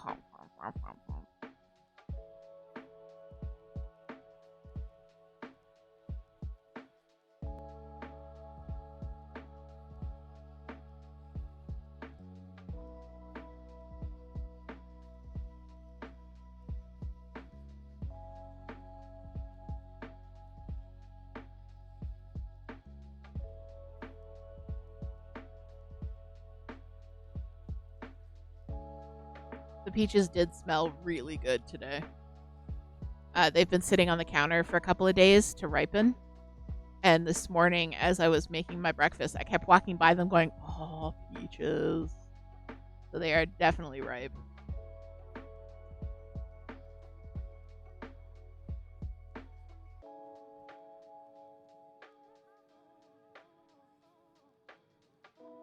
I love giving her a little treat. It's so cute.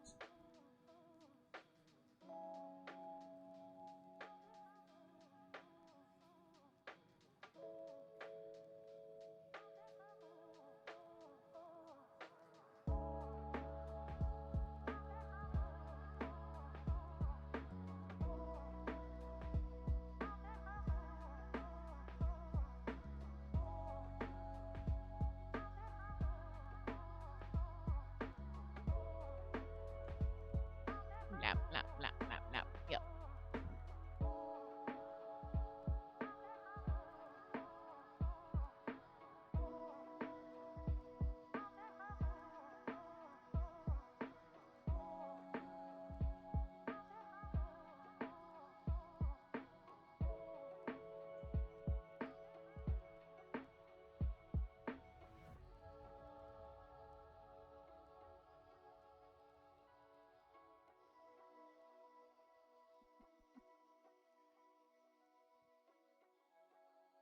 Well, I hope you're all taking a chance to stretch, grab something nice to drink, grab something to eat if you're hungry. Do a big yawn like Binks just did. Stretch up, stretch out, unshrimp your posture.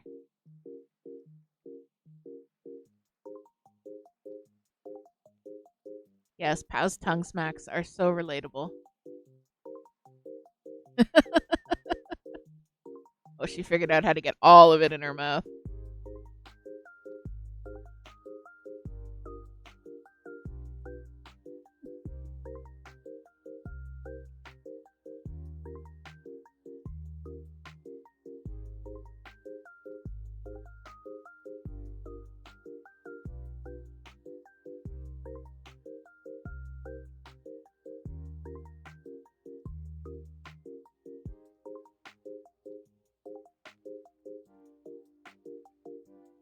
She is so happy it's not kiwi. She was so betrayed by that kiwi. It was so funny.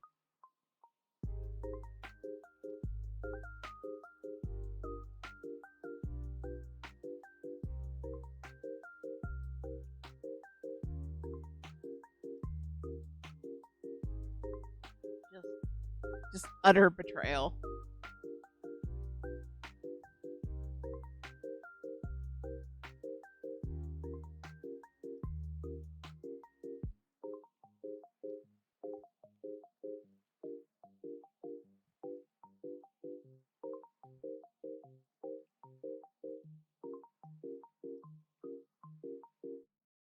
I love when our babies are happy babies. It makes me feel good. I feel like I'm doing something right.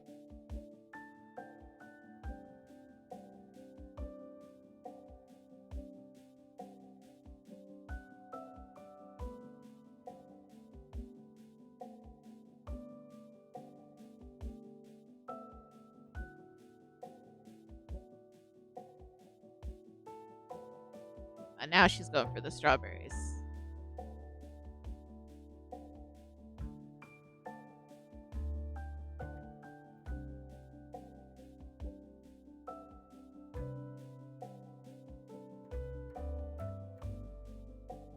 Strawberries did used to be her absolute favorite.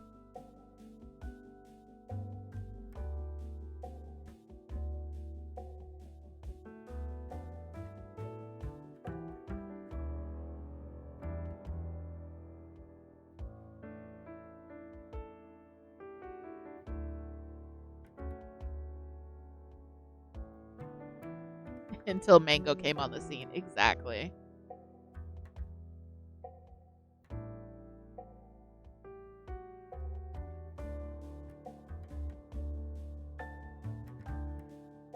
Hello, Miss Bella. Did you want to do a cuddle again? More cuddles?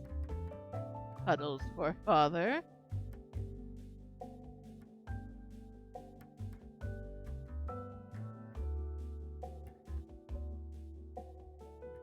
Oh, time for more peach.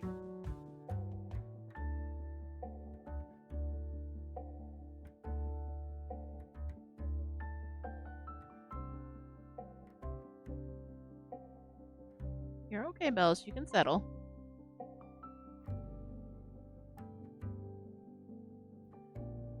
There we go.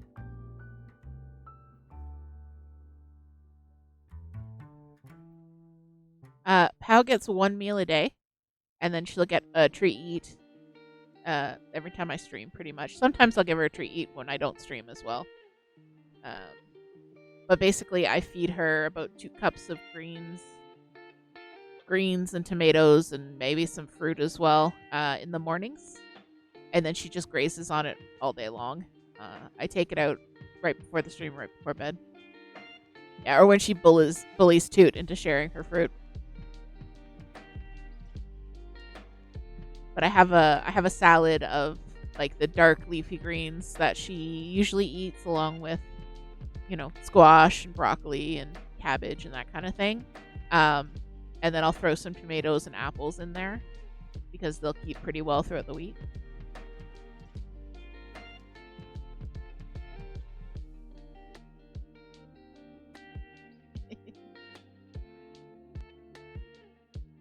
Exactly. Gotta have veggies and fruits.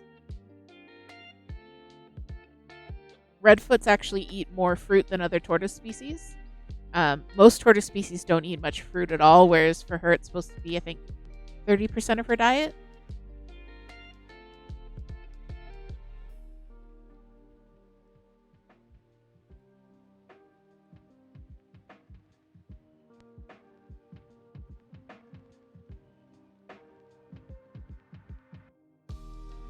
But since Pau is a reptile, she might not eat for some days. And if she were to go, she could go months without eating and be perfectly fine. But just naturally they graze, so that's what I do is I give her stuff to graze on.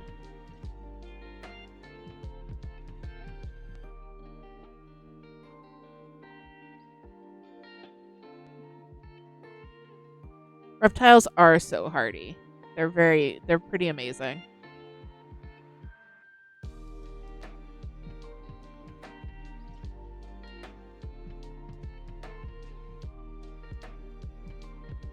Some snakes go into brumation, which is their form of hibernation, almost immediately after hatching. So a young snake might hatch and then literally not eat for a year. His first meal won't be until a year later, and he'll be fine.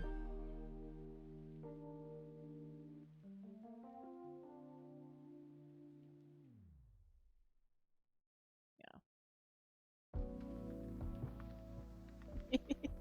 You get that peach, pal. So welcome home, Moon. I'm glad you made it.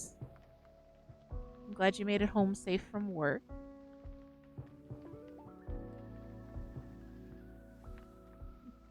And that you were able to join us tonight.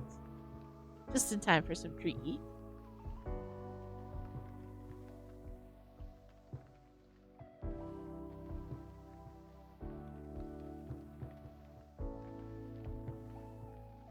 I was speaking earlier in the stream, about my whips, and I thought you would be interested because you, like me, are an organizing person. Where like I feel like organizing, it isn't really a special interest, but it also kind of is a special interest for me, anyways. But so I'm starting to feel overwhelmed with the number of whips I have. I have 12 things on the needles, between knitting and cross stitch. I don't have any crochet projects going on right now. Is that right? Do I really not have anything crochet going on? No, I don't. It's all knitting and cross stitch. Well then. So one of the YouTubers that I follow, Knit365, was talking about the Gideon method, which was actually the etymology of the Gideon method. It's from a lady whose last name was Gideon, who learned this in a needlepoint group that she went to in the 90s. So like an IRL needlepoint group. And it isn't her method. She didn't come up with this, but it's now called the Gideon method because she's the one who kind of like introduced the concept to the internet. But basically what you do is if you have a large number of whips that you want to work through or work down, you choose 5, just 5, and no more, no less. And you commit to working 12 hours on each whip. So that's not like 12 real-time hours. That's 12 crafting hours. So 12 hours could take you a few days, a few weeks, depending on what your schedule's like. And you just work on that monogamously for the 12 hours, and then you switch and you do the next project in the rotation, and then you switch and you work the next project in the rotation until one of them is done, and then you introduce a new project into the rotation. So it's very similar to the method that Toot used for crochet projects, except with like a longer rotation window. I am thinking of doing that just because I am starting to get really overwhelmed by the number of whips I have, and just having a bunch of stuff here at my desk to rotate through has been almost more stressful because I get that decision paralysis a lot. Like, okay, it's time to work on something new. What am I going to work on? Whereas, like, you kind of front load that work with this. So I'm starting with these socks. Yeah, that's the thing. Like, I'm hoping that this takes some of the decision making out of that, and also I get some work done. So I'm starting with these socks. These are, well, let me pop us back to the top down while Pow stomps on her strawberries.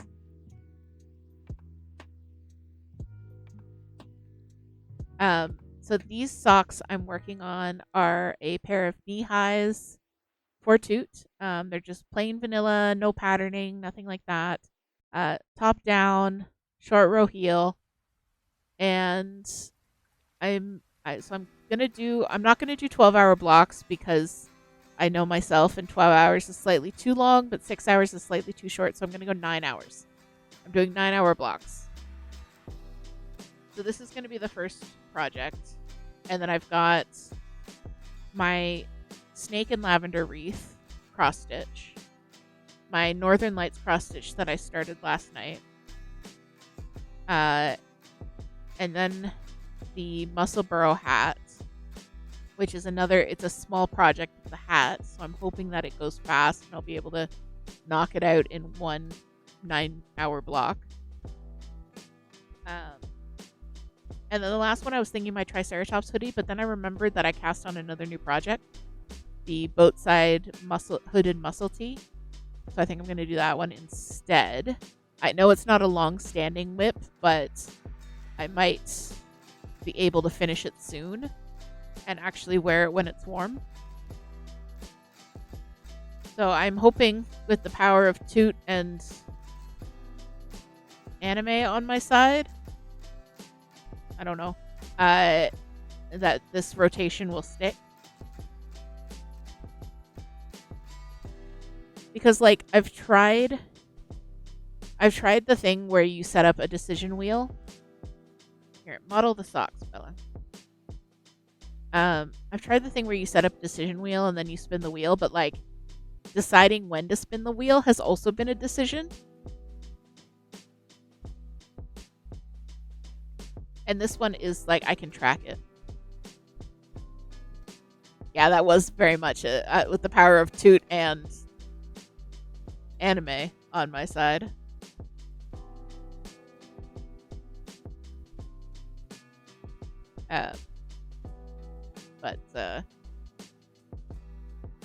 But yeah, I'm hoping that it helps and I at least get some stuff further along than it has been instead of me just being wildly all over the place. I mean, I have finished 2 whips in the last couple of days, which is good.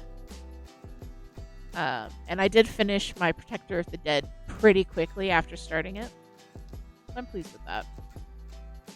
The first whip, of course, being the candy car. Now that Bella is in my arm. So, Bella, I don't know how well you can see, but she's kind of draped over this arm here. So I can't really move that arm. So I finished the candy car, the gingerbread candy car. I posted some pictures of it in the Discord. The other thing I finished was this hat. Here, Bella, model it on your butt.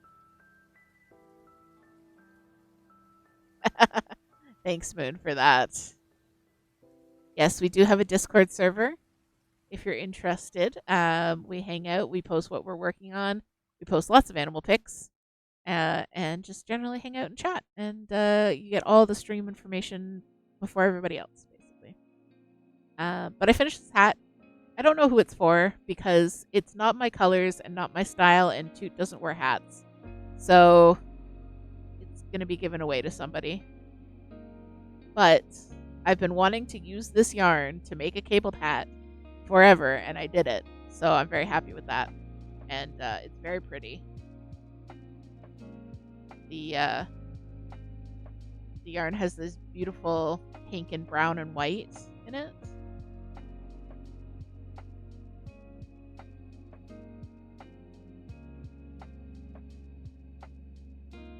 So I finished that yesterday or the day before.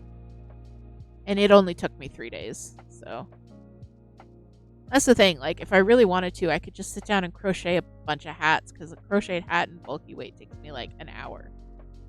And then I'd have a bunch of finishes, but that wouldn't address the problem of all of these whips.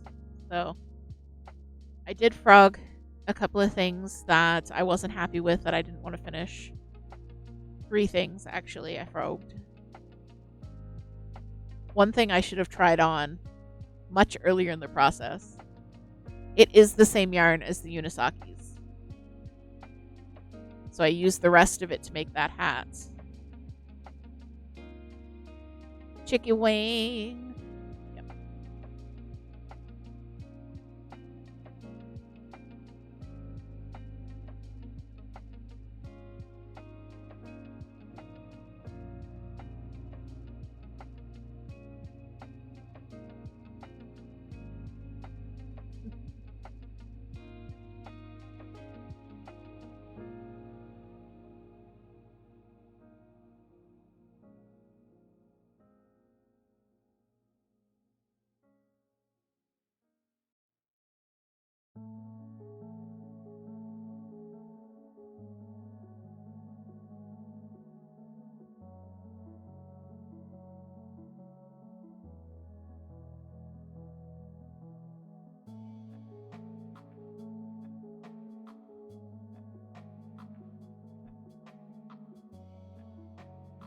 This is how I do everything. There's just a cat existing upon my person.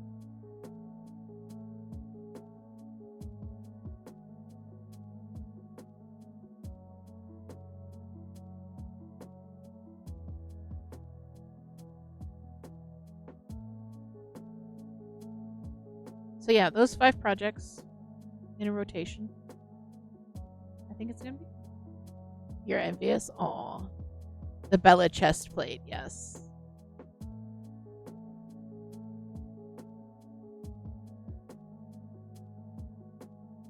It's like a Roman chiton. When they have like the drape that goes over their arms, they always have to like hold like that. That's what it's like.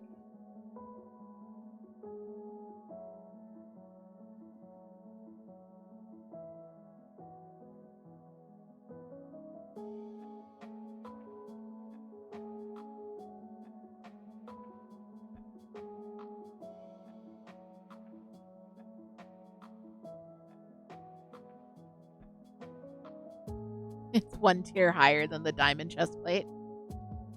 It can survive the direct hit from the warden. The Bella chest plate. Yeah, it is a bit loud. Every time you move, it screams. Are you a loud girl? Yeah, you're a loud girl. Bella has no more cares. She got treats. She is now in her happy, warm place. Yeah. You love cuddling with Father, even if Father refuses to stop moving their hands.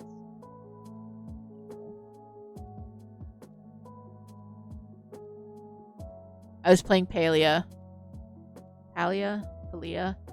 I need to figure out how to pronounce that before Friday's stream.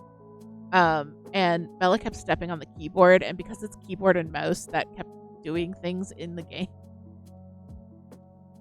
I was like, what is this menu? How did I get here? Alright. It's belly butt.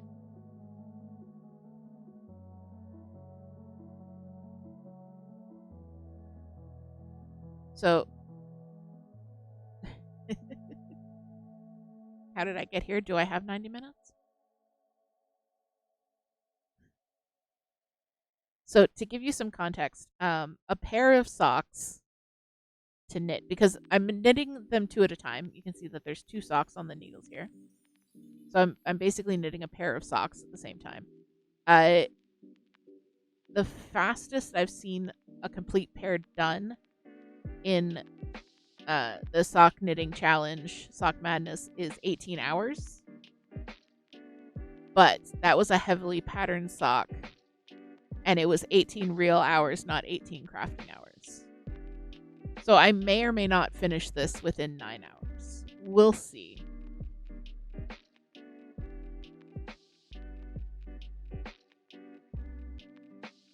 If I can, that would be amazing.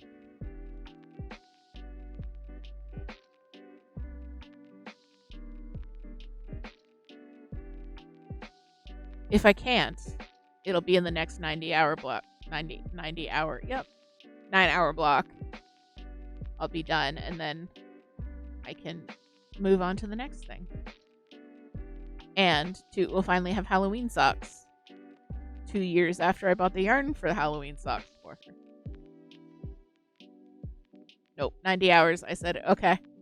I have to work on these for the next 90 hours. Got it.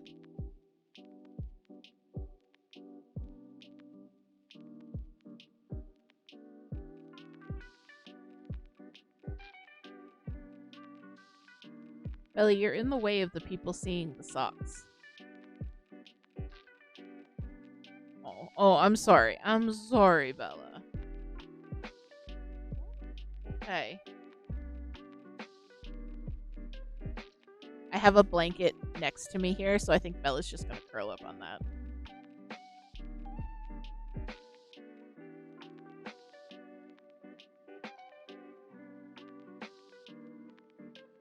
Yeah, there she goes.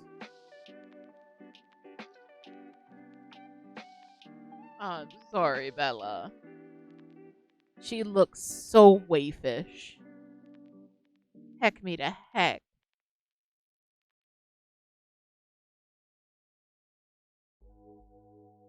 Heck me to heck indeed. So I made a little tracker for this in my crafting log. I also had to make new indexes in my crafting log because I filled up the other one.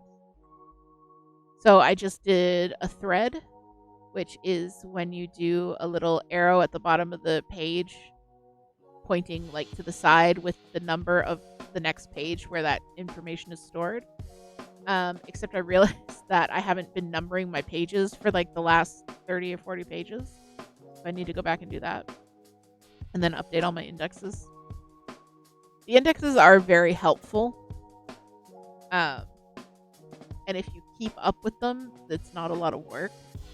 It's just that I never keep up with them, and then I have to spend like 15 minutes indexing. But it's fine. I like the effect.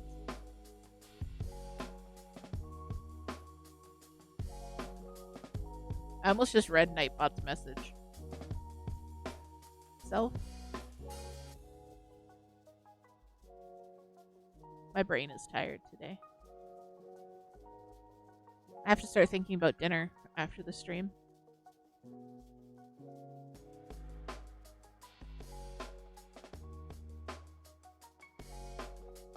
I had teriyaki sausage fried rice for lunch. It was very good. Ice cream dinner? Maybe. Sounds good.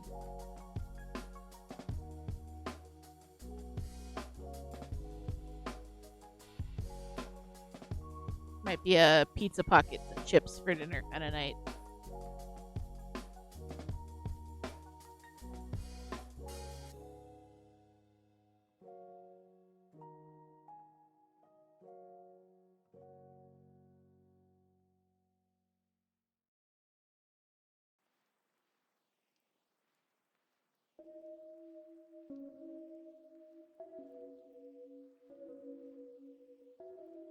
You can't really see it, but I'm into a new color on the socks. Oh, you can see it pretty well there. So they have the lime green, the black, and then this like dark moss green. So you can see it better there as well.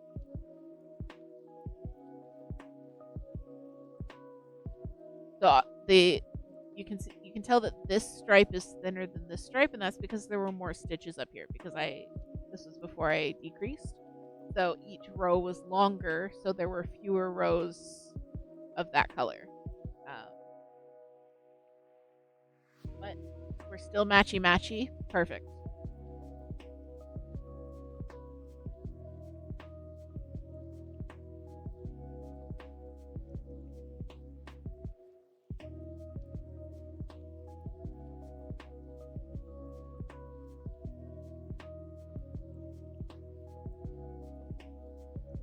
But yeah, you guys know the executive dysfunction for crafting has been strong lately. Where also the need to start new projects, but the inability to start new projects because paralyzed with executive dysfunction.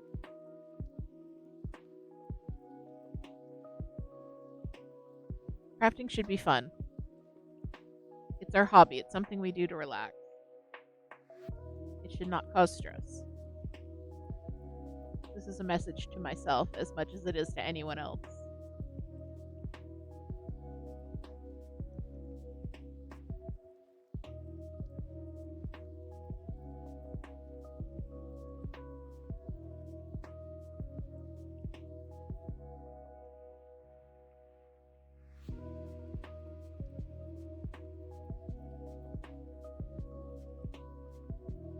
So this YouTuber that I follow who suggested the Gideon method, he always has unsustainable numbers of whips. And I always say, like, as long as I don't have as many as him, I'm okay.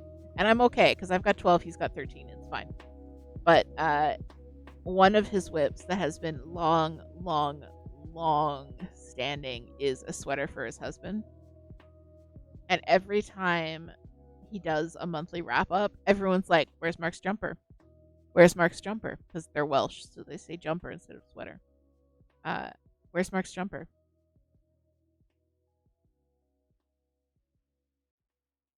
In the comment section, it's always hashtag Team Mark's jumper.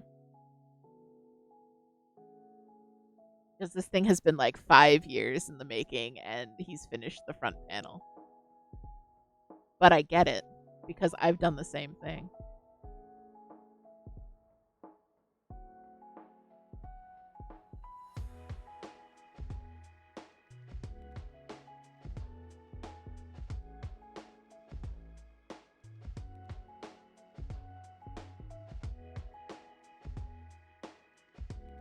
So I am working these 2 at a time.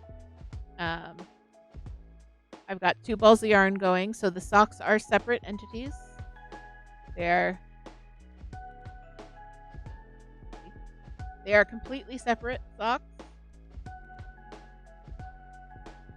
I'm just working both of them at the same time on the same needle. So each row takes twice as long, but at the end I will have 2 complete socks instead of having to make a second sock. So it feels faster, even though it's not actually faster. It feels faster, and that's what really matters.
So as always, if you have any questions about what I'm working on, you can use the project command or just ask. I'm happy to talk forever about all of the things.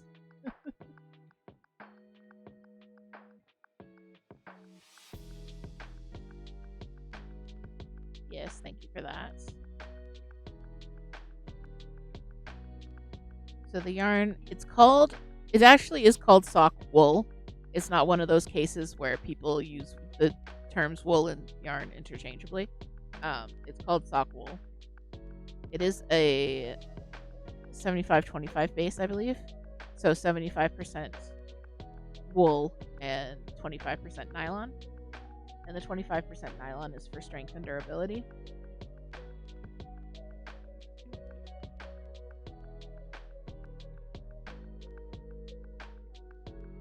If you've ever seen a pair of worn out socks, hand knitted socks, and the stitches are just holding on by a thread, like you can see one tiny little thread just keeping everything together. That one thread is the nylon that's left when the wool gets worn away.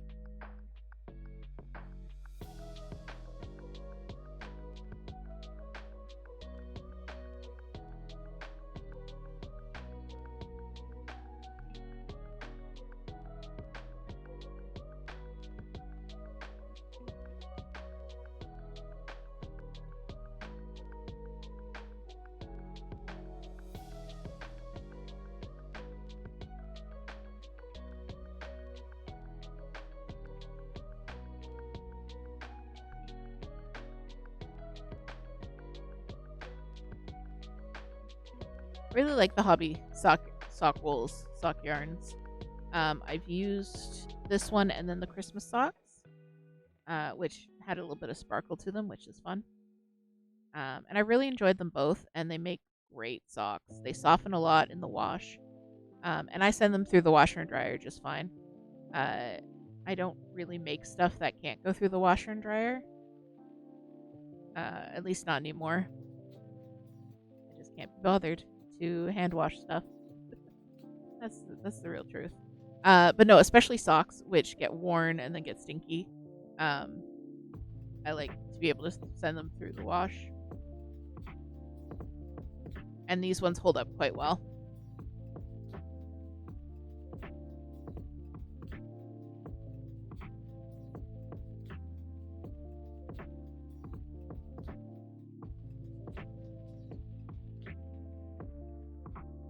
I am winging the pattern. Not completely. I have made knee highs before from a pattern.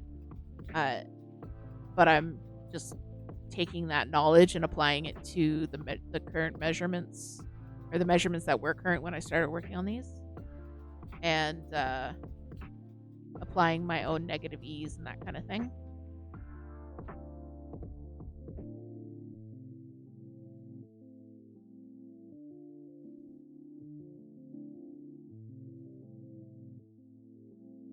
They should be nice and snug if all goes well. I want to get this section to 14 inches and then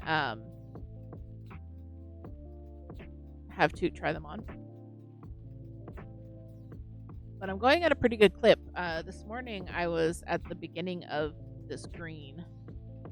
So I'm going to get there pretty shortly, I think. I am also, usually for knee highs, people recommend getting 2 skeins of sock yarn.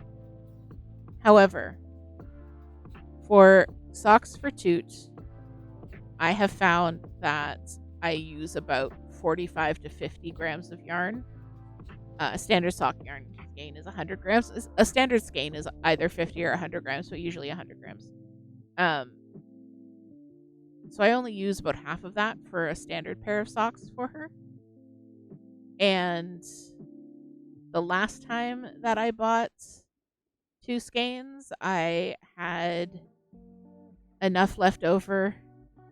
I'm looking at the leftovers. I made another pair of socks for myself out of the leftovers, and I still have leftovers. So I might have to start the black for the toe, because I'm going to do a contrasting toe in black. I might have to start the contrast for the toe a little bit sooner than the actual toe, but there's no way I would use even close to 2 skeins on this project. I almost just yanked my working needle out. Every knitter's nightmare. It happens all the time in Magic Loop, because when you get to the end of the row, you have to pull on this loose loop here. You have to pull on it to get the other needle into the right place, but if you pull on the wrong side of it, you can yank the needle out of the stitches that you've just worked. And then you cry a little bit, and then you pick them all back up, and most of them are the wrong way around. It's just a headache.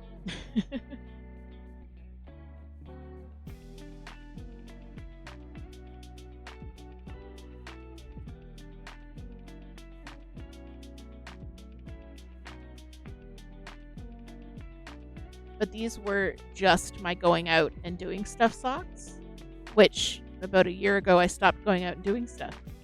So I stopped working on them completely because I had no occasion to. I didn't need a small portable project because I was always home. So that's why they haven't gotten very much love in the last year. But I really want to get them closer to finished because they look really cool. I want to see how they look. I want to have cool, witchy, spooky socks. Her Halloween socks. I'm going to keep saying it. It is the name of the project.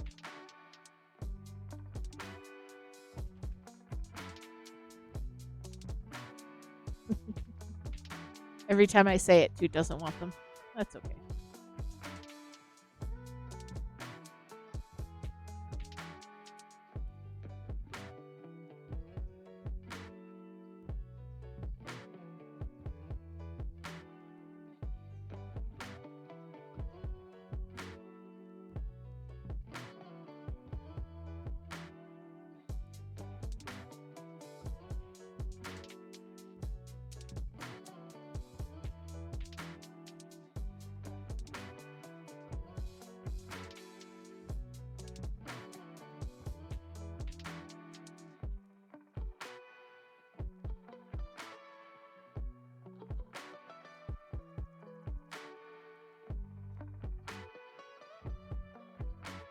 They are my mining in a straight line sock, but at least that straight line is very colorful and pretty. And stockinette is very satisfying because it's very even. So every now and then I just stop and admire what I've done. It's so pretty.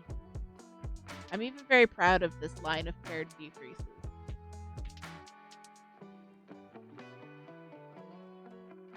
The decreases down the back of the foot, the back of the calf, I mean. They're very pretty.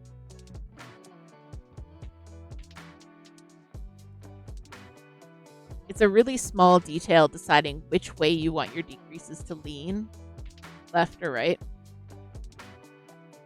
But it can really make a difference in how the finished piece of fabric looks and the way that the stitches kind of flow.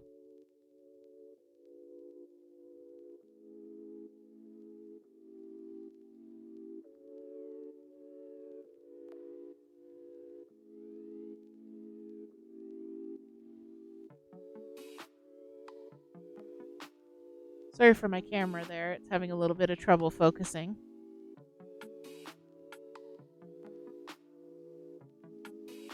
Looks like Pow has completely destroyed her strawberries and left a little bit of peach for later. Oh, yes, we must hydrate. Everybody hydrate.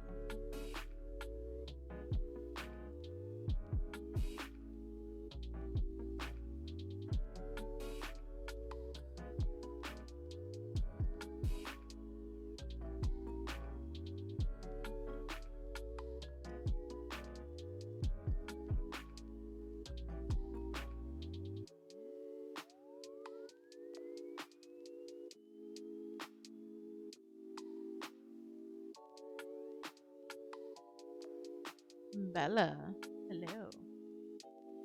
Hello there. Yes, it's my echolalia, I know. Anybody reading any good books out there? I know that sounds like such a cheesy line, but I honestly want to know because that's another thing I'm having decision paralysis about is which book to start next. I finished reading Spare, which is the autobiography by Prince Harry. It's very good. But the last come on, subtle. The last chapter, the epilogue, was about him going to visit his grandmother after she passed. It was very emotional. Very emotional. And I was like, I don't want to feel my feelings anymore. So I've got a bunch of trashy romances that I could read. I might just do one of those. I picked up one. It's called Not All Himbos Wear Capes. I hope that it delivers on the promise in that title.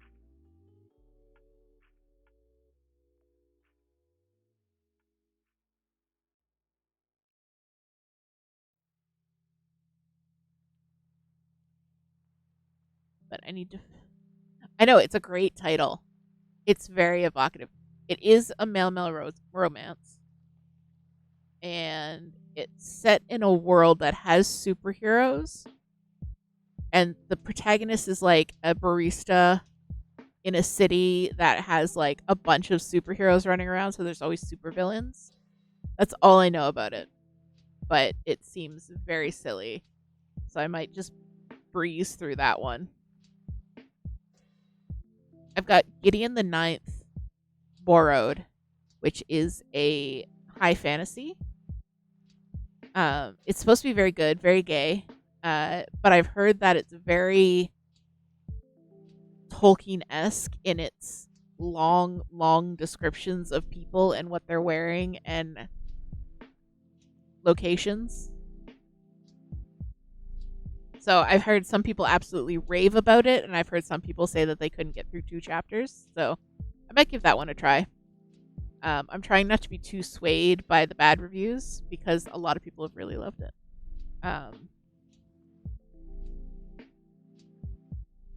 And then Parable of the Sower just came up.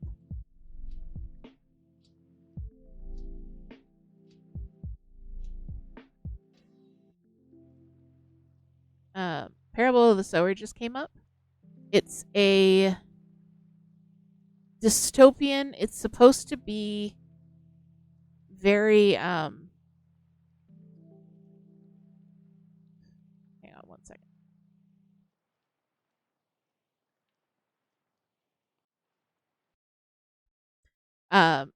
Thank you.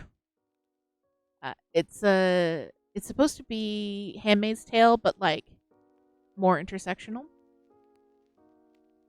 So that came in. I had a hold on that, and that came in. So of course, all my holds came in at the same time. So now I have to decide what I want to read because I didn't just have one. I have 3 things.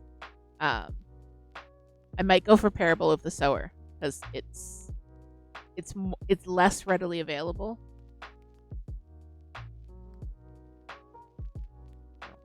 Might start that tonight.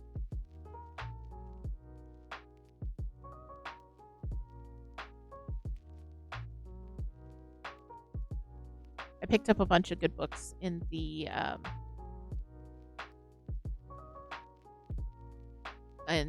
Stuff Your Kindle sale at the end of June. So I have a bunch of ebooks that I picked up for free to try. I mean, there's a lot of trashy romance, just ridiculous titles. But I did find some promising looking sci-fi and fantasy as well. Got one called Gravebriar, which is just a cool name. And that's about witches, and gotta love that. So yeah, lots of good stuff to read. I just need to pick something and get started.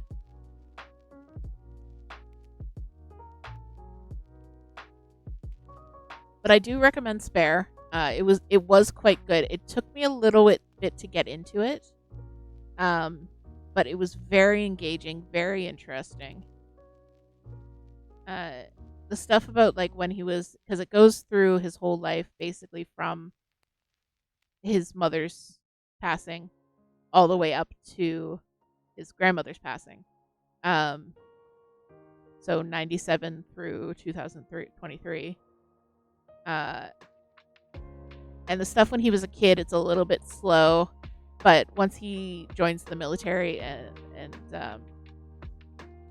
becomes a man, it's really interesting.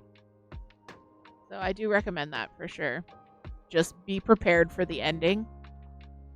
If you're a filthy monarchist like I am, you will cry.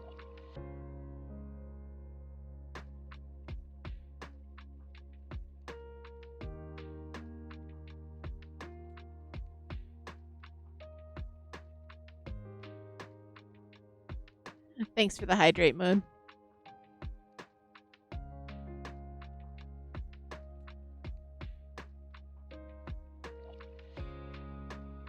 Bella says, heck no hydrating. Heck no. So, Bella, despite eating very well,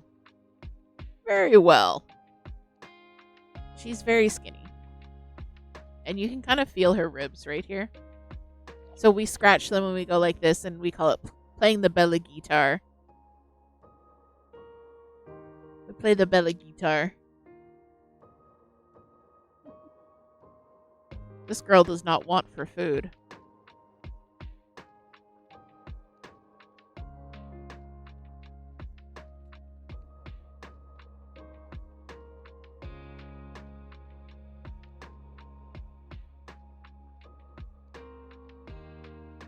So this week on the channel, the stream channel, the channel in the community, so today was Crafty Chat. Hello, welcome to Crafty Chat. Wednesday we're going to be playing more Beacon Pines. We're going to get started at 5. So I'm trying this week to just start all of my streams at 5 right across the board instead of having to remember when things go live and starting in 5 across the board. I just yanked my stitches off my needle.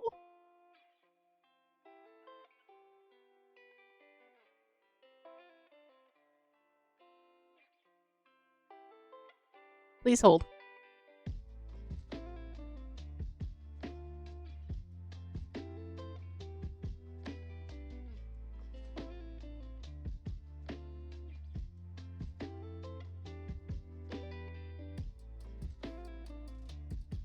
Okay, I got them all back. Okay. No more gesturing wildly.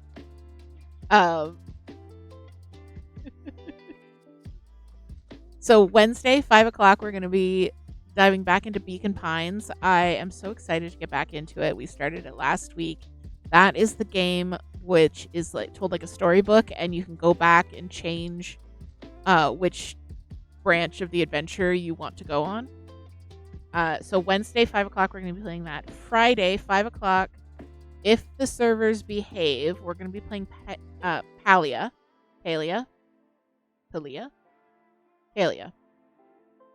which is a new cozy MMO.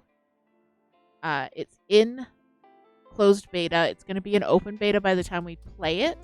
So if you like what you see on Friday, you can jump into the open beta and try it yourself. However, they have been having issues with the server. The server's been down today since noon. Still hasn't come back up. They are working on it, but I don't know what the issue is.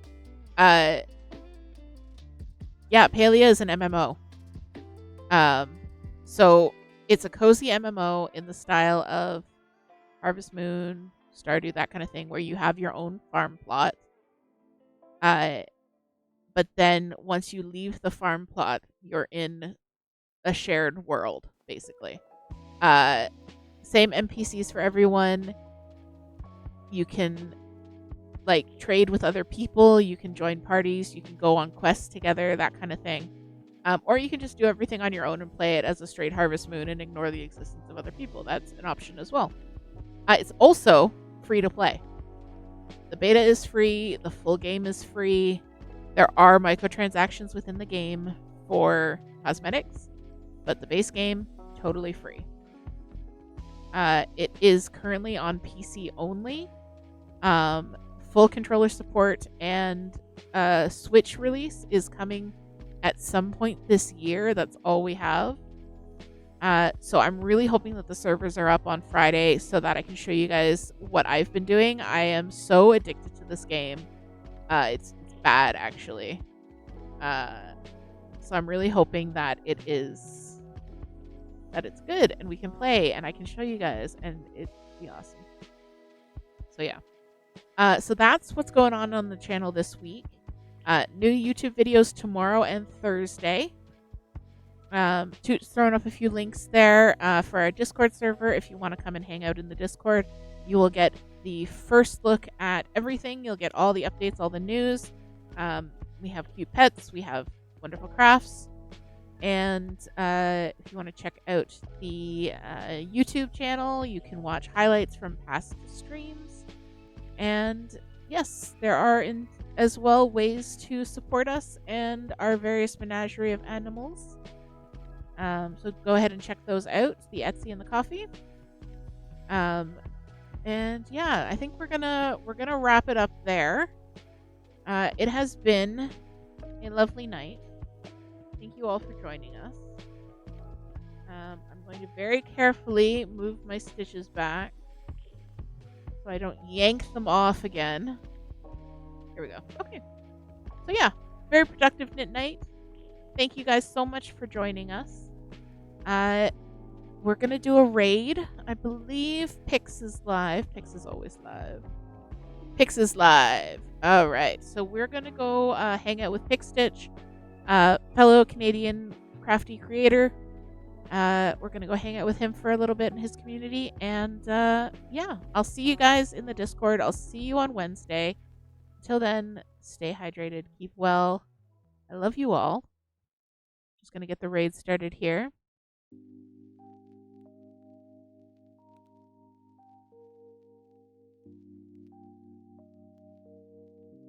All right, and away we go.